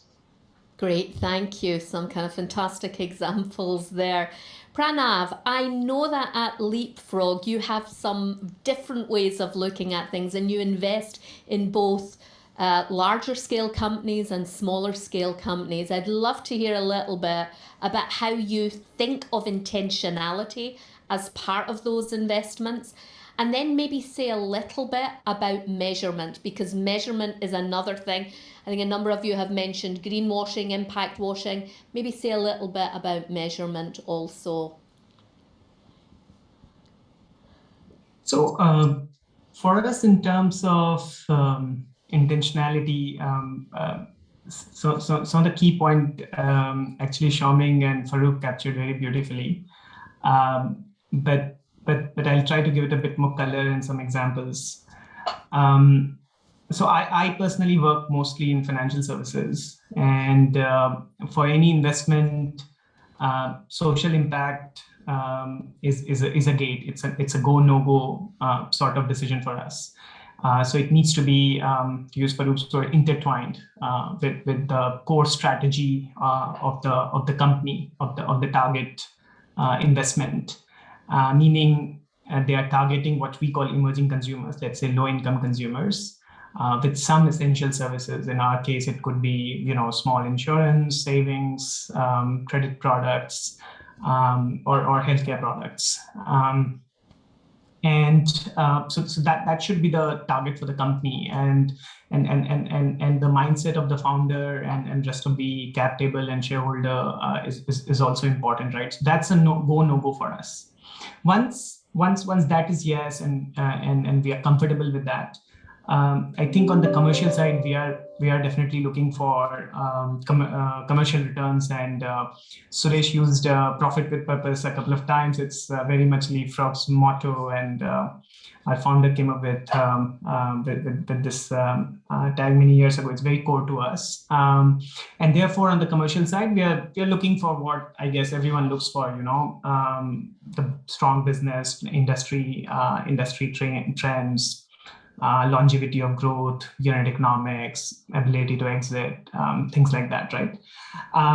But in that standard analysis, I must say we have a little bit of a bias.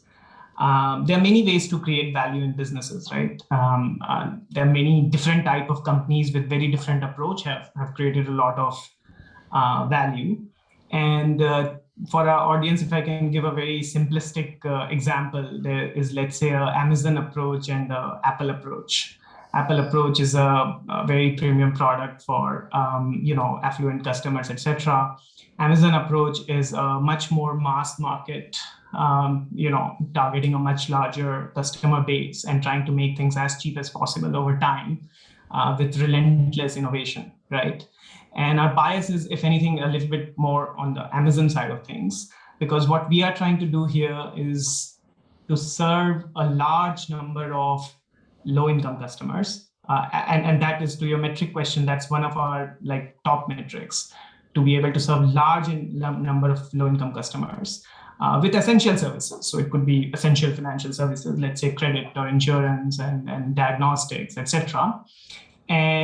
But we do have other important metrics, such as they need to be affordable. We don't want to be extractive. This is not the customer base where you want to extract more and more value out of them. So they need to be affordable, and product needs to be of a certain quality so that it actually adds to their life, right? And we have done some thinking and work. For example, in insurance, you don't want to come up with a product which your claims ratio is just way too low. Or for example, in loans, you don't want to do things where they go through a lot of process, pay some fees, and then you cancel at the last minute, which is a waste of their time. It may be neutral for the company because they paid you some fees, so you sort of, made up your costs, but it's not a good use of their time. That's an example of lower quality approach to business. So we have thought about, for different each segment, what entails affordability, what entails quality. So what we are trying to do is reach as many customers as possible with products that are affordable and high quality. But then that's a hard problem, right? How do you reach so many large number of customer and keep the prices low and keep it high quality? That's a really hard problem, right? And that's what we are trying to assess when we are trying to invest. is, I mean, part of the answer, a big part of the answer, as you mentioned, Alison, is technology and digital. So and then we look for how that is being deployed to solve this problem. And another big part of the problem is it needs to be therefore run by excellent teams who have intentionality and who basically want to crack the problem in this sort of a mindset. Which is what how Farooq was talking about how they bring up their business. So that's sort of what we are looking for and the way we approach it. And therefore, in our measurement, right, we want to expand the reach for essential services for these set of customer, and we have some definition of low-income customers. But we also want to check affordability and product quality. And then we do believe that the drivers of these things have to be excellent teams, use of digital or some smart risk taking. And then we're trying to figure out ways to track that. And internally as Leapfrog, we've also tried to create our own capability to support them in a couple of those areas, such as one of the things we do, we have built our own expertise is what we call CX and customer experience through digital. Because take a loan application process or any process. Basically, when emerging consumers experience this whole process, or even the employees, sometimes these are the very large staffed organization. You take those processes and do a very do optimization on digitalization. And the other one we have is on talent and leadership development, which is a very material thing actually in our market. Imagine a small micro lender in one of the developing countries, mainly work in rural areas, and therefore many of the staff have basically come and grown up in that environment, having access to a world-class, Ernst & Young-led leadership program. It can make a difference in some situations. So I'll stop there, but I hope it gives a flavor of how we approach. No, it certainly does. It certainly does. I'm going to just change tack again a little bit and ask Farooq to share a little bit about his recent Series B round and the learning in that for others that may be interested in listening. Farooq. Yeah, so I think, the way we think about capital raising is, how does it advance the goals of the business from an impact and sort of, commercial aspect, right? And how we think about capital, it is looking at the different types of capital sources that are available to us. So in our stage, being, earlier in the journey than let's say in Olam, we have a different access to capital. And so we look at a mix of capital, and that's what we brought into this round of, pure play venture capital. We brought impact capital, and we also brought in corporate venture capital, right? And I think, this sort of ability to pull from different sources actually helps everyone at the table, right? And I think, ultimately it comes down to what does the team want at the table as partners to build that company together. And we've always thought that, having purely commercial minded folks is very good. Balancing that with, impact minded folks who protect the North Star of the business and the mission of the company, alongside sort of CVCs that have their own interesting sort of strategic amplification are all very helpful. So, we pulled in folks like the Bill and Melinda Gates Foundation. We pulled in Telkom from Indonesia and their CVC, MBI Ventures. And then we pulled in, other great impact investors like Global Innovation Fund, Padamar Capital, and pure play VCs like Susquehanna as well. So, that allowed us to actually give different capital sources to balance it out and to really have something that, you're not just restricted to pulling impact capital, but it's saying it's a choice, right? We have both. We are able to actually get both types of capital. But I think for us, it is about having that balance on the board because it is protection of the North Star and having aligned partners to get you there. Could I just ask a question Sure. on this time when you're raising capital? Again, we've talked about momentum in the market, things being a bit different. Did you see anything different when you raised capital this time compared with last time? Yeah, I think, what we see in the markets generally today is that there is, given obviously everything you read now with inflation and sort of the market turmoil and so on, that, there is a swing towards more fundamentals businesses.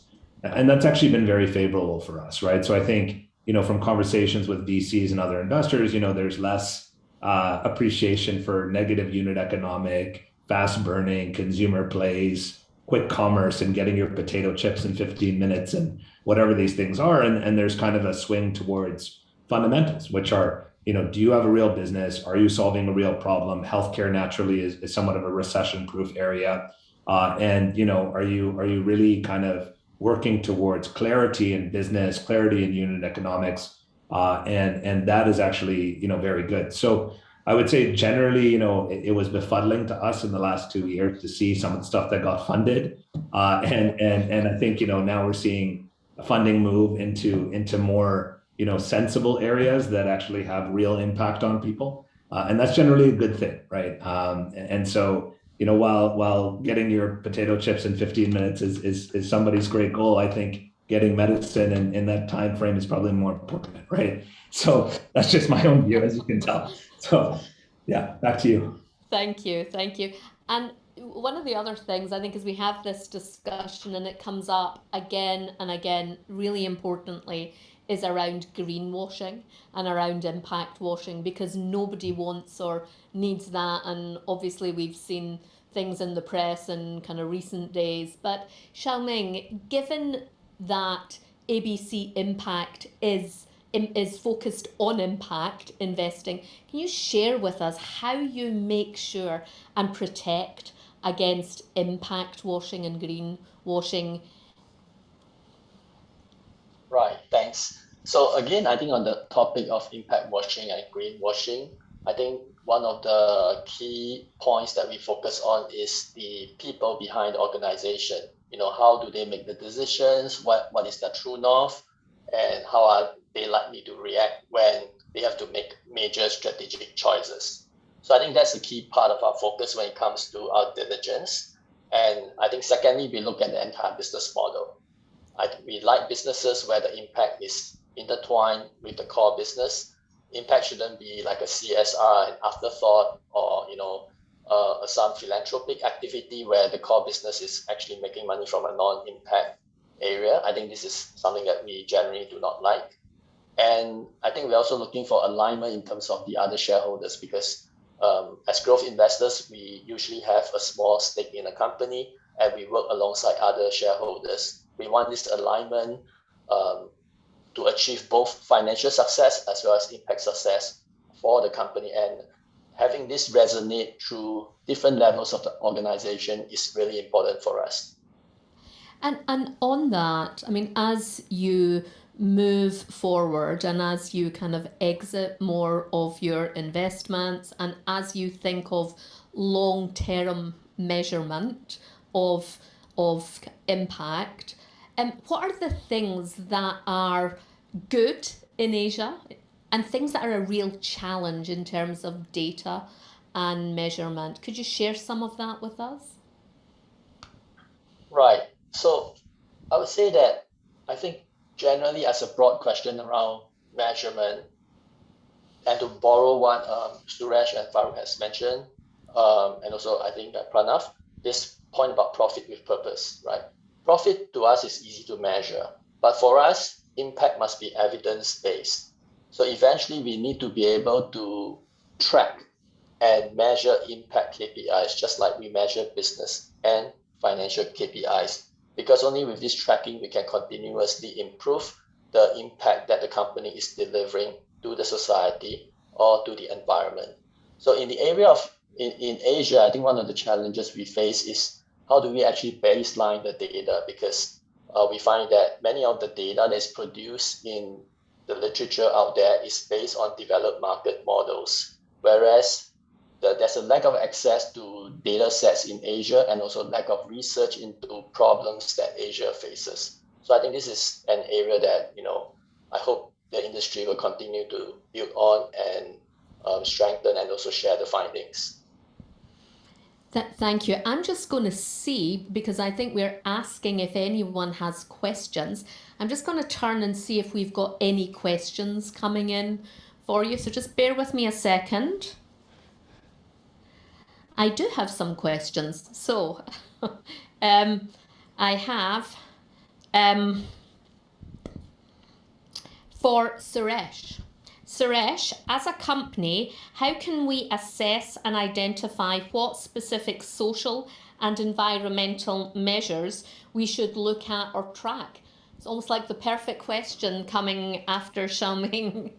Suresh. I think it depends on which industry you operate. But today, a lot of options and solutions are available for you. For example, Olam has been taking leadership in what we publish as Olam's Integrated Impact Statement, where we measure the resources and put a dollar value that we use for all the resources in generating businesses. So the Integrated Impact Statement will have, for example, a dollar value for natural capital, which basically means if you own a plantation and if you use land to produce something today and sell and make a profit, we also then try to show how the land value changes over a period of time. So we discount it financially, but we also discount the fertility of the soil over a period of time, because we want to clearly demonstrate that the usage of soil is finite; it's not infinite, right? Especially the modern agricultural practices. So each element you can actually give a dollar value, and if you can get to some kind of a composite reporting and present that with your financial statements, not only public, companies' own business leaders would be able to understand the capital that they're using that today is not priced in to make the profit that they are generating today. So that can be on any ESG aspect.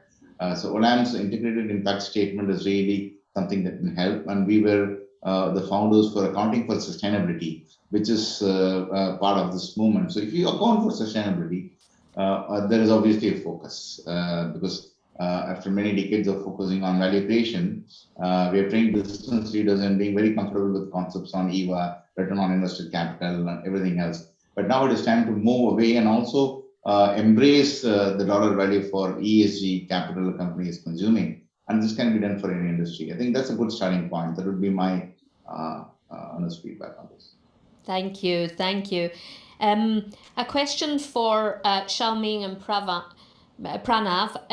What is the sentiment on the ground in terms of PE VC funding landscape and the availability in Asia, especially for impact-focused ventures? There's a lot of chatter on potentially funds drying up this year. What are you seeing in the industry? And is there something different happening in impact? It's a long question. Who wants to take it first? Pranav, maybe we start with you. Sure. I think just thinking about the previous session a little bit, see, there's a slightly long-term trend, and there's a short-term imperative. Long-term trend is definitely positive. Over the last 5 to 10 years, including this particular event that we are all attending, the awareness, the intent, seriousness towards trying to achieve this ESG, but also impact, is just high across the ecosystem, which includes LPs, very importantly. GPs, a lot of GPs have come up, are trying to embrace this sincerely, even though maybe some are struggling. There may be some, we talked a lot about greenwashing, but there's still a lot of seriousness, and seriousness has increased. I think, Alison, you talked about the socially minded entrepreneur who are just more conscious, like Farooq here and Suresh here. So long-term trend is really strong, and there's a sense of excitement if you just step back a little bit. Having said that, what we face in the short term is not trivial. It's fairly serious. Things may turn 9 months from now, but it does seem everyone is fairly cautious.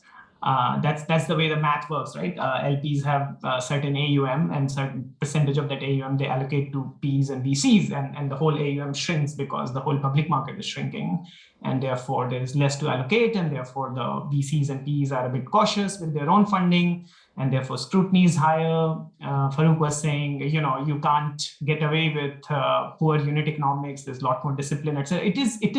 It is one of those periods, and there is a little bit of uncertainty if in case inflation cannot be controlled, etc. in US and elsewhere. But the consensus is that it's a cycle, and it forces a certain amount of discipline on people in the ecosystem. But good, resilient entrepreneurs in the impact space should be able to ride it.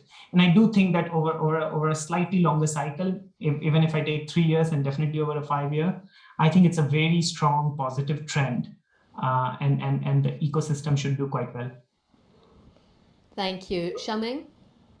Yes, so just to add on to what Pranav has mentioned, I think we've seen tremendous interest in this broad impact space, just like what Angela mentioned in the previous panel. I mean, the number of ESG funds which are set up, and also number of people who are interested and talking about impact has grown exponentially in the last few years. Right now, the macro environment looks challenging, both from valuation, both from fund drawdowns, and also from inflation standpoint and geopolitics. So I think we are adopting a more cautious approach towards this. I think from our investor standpoint, we've yet to see major impact, but at the same time, over the cycles, we have seen many of the impact-focused LPs. They've been quite consistent across market cycles, because it's usually during these times of stress where we actually need people to be delivering on this impact. Yeah, so hopefully we'll see similar trends this time around if the environment gets worse. Thank you. And I'm interested in the socially conscious, but actually I think what we see here is not only socially conscious entrepreneurs, but actually entrepreneurs who are really agitating for change, really don't want the status quo.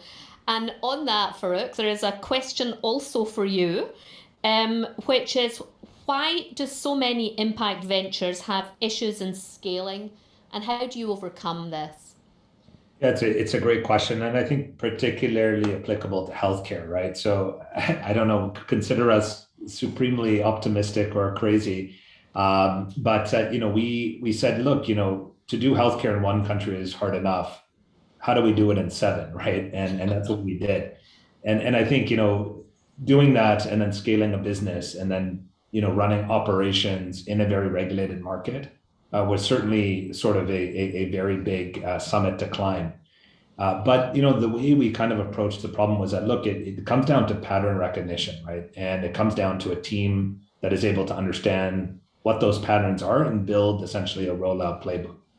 And I think that was the hardest thing, which was scaling from starting in 1 country to 7 and doing that where we were launching a new country every 2 months.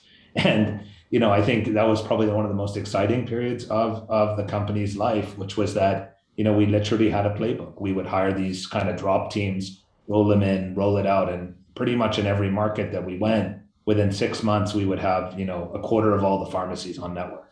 And so we found something that was actually scalable, that was replicable, and that could be a multi-country solution, right? And I think it goes back to my earlier comment of it can't just be a pilot. If it's a pilot, it won't survive. You really have to build and sort of design for scale. And to do that, it's not just the product and the technology, it's the team and it's the operations behind rolling that out. And I think, that is the key part to be able to do something that then you build the regional platform that can do that. So I think a lot of these impact startups, it is kind of, you need sufficient capital to get to sort of orbit, but I think also you need the right team, you need the right discipline, and you can't just be reliant on just impact capital. You need both. It is very, very important. It allows you to take longer bets than, let's say, pure play. But I think the combination allows you to have both and be attractive to both sides of investors as well, which is important to fuel that growth. Thank you. And the last question, it's a very simple one. It's my question to each of you, which is, if you could have one thing or a couple of things from the ecosystem to help, what would that be? And starting with Suresh. I think, Alison, since you said couple, I'll probably name two. I think everybody should have a much more radical outlook to collaboration. The old definition of competition is no longer relevant in today. So, a lot of initiatives you need to collaborate to win rather than compete to win. Because the problems we are trying to tackle requires changes at significant level, and that can't be done by one organization or even the industry. And we're seeing that clearly in climate tech and all the other problems that we face, especially in this space, talking about sustainability. So our company is open to collaborate, and we are seeing increasingly that is very, very, as music to ears, the positive. But we also are engaged in a industry collaboration, creating a common standard for ESG for food and agri space, which means that there will be no two ways of defining what ESG means for food, right? And if you get to that outcome, it is phenomenal. The level of trust you can build in end consumers like all of us here will change, because there's only one definition about traceability of whatever you want to define as ESG. So I think that collaboration definitely, I want more and more companies to be open about. The second part is, again, governments and regulatory bodies should be much more faster, developing financial institutions to be more progressive in participating with corporates to support these initiatives.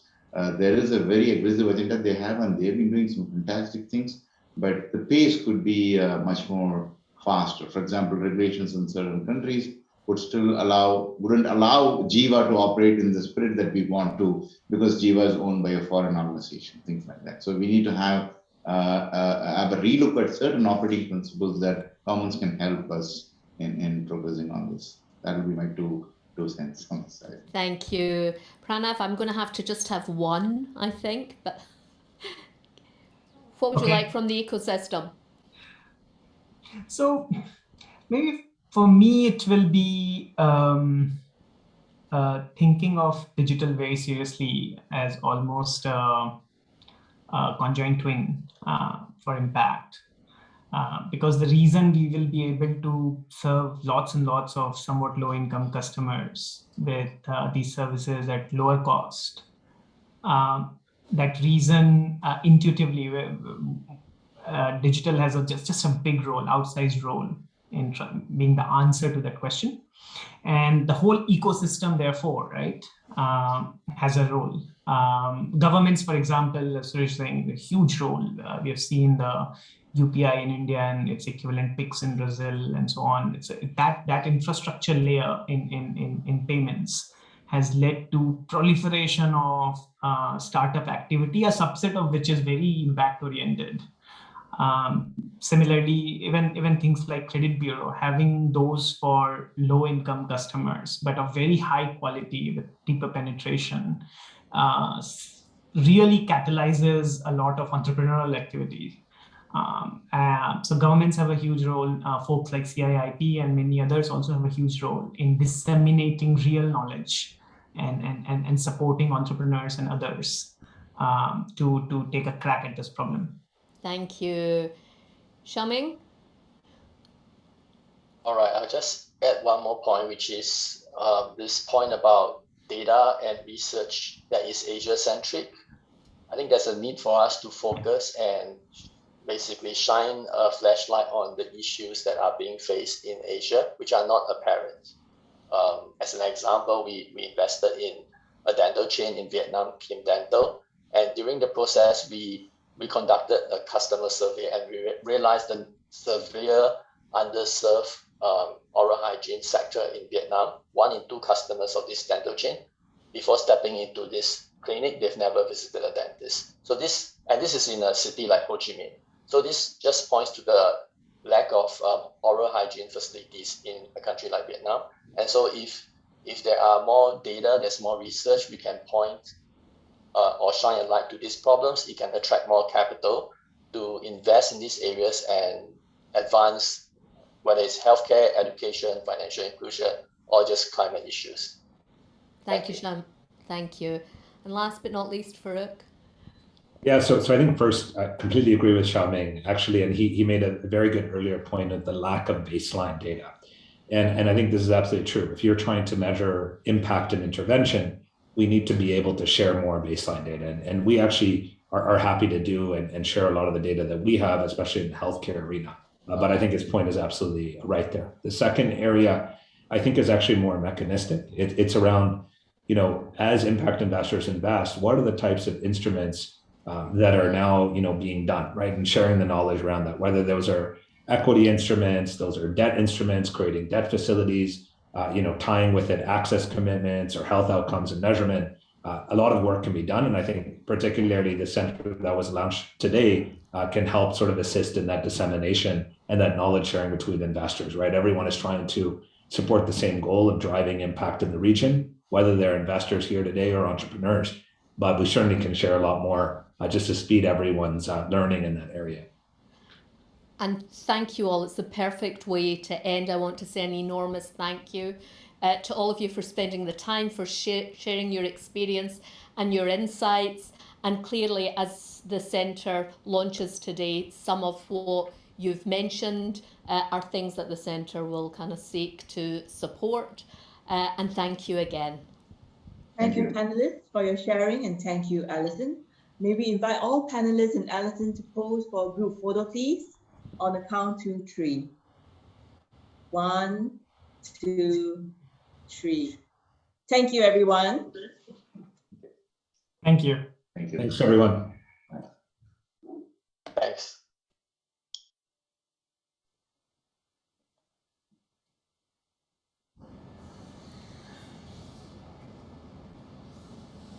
Ladies and gentlemen, we hope you had a fruitful session.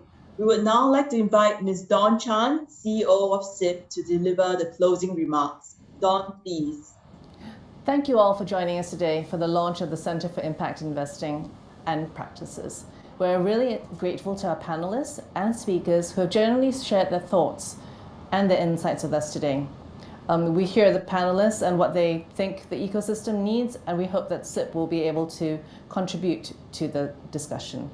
I know there were some questions that may not have been answered, and if you reach out to us on our email, we're happy to continue the conversation. It's clear that there is much potential for impact investing and practices in Asia, both in terms of improvements to the well-being of the environment and the communities, as well as for financial returns. At SIP, we look forward to working with you all in future as we work towards fulfilling the UN SDGs. Please do check out our website, follow us on LinkedIn to keep updated on the various initiatives we have coming up. You should be able to do this using the QR codes on the screen right now. Thank you again, and I look forward to seeing you all at our next meeting and our events. Thank you. Ladies and gentlemen, thank you for participating in the webinar. We have come to the close of the session. We welcome you to participate in a quick poll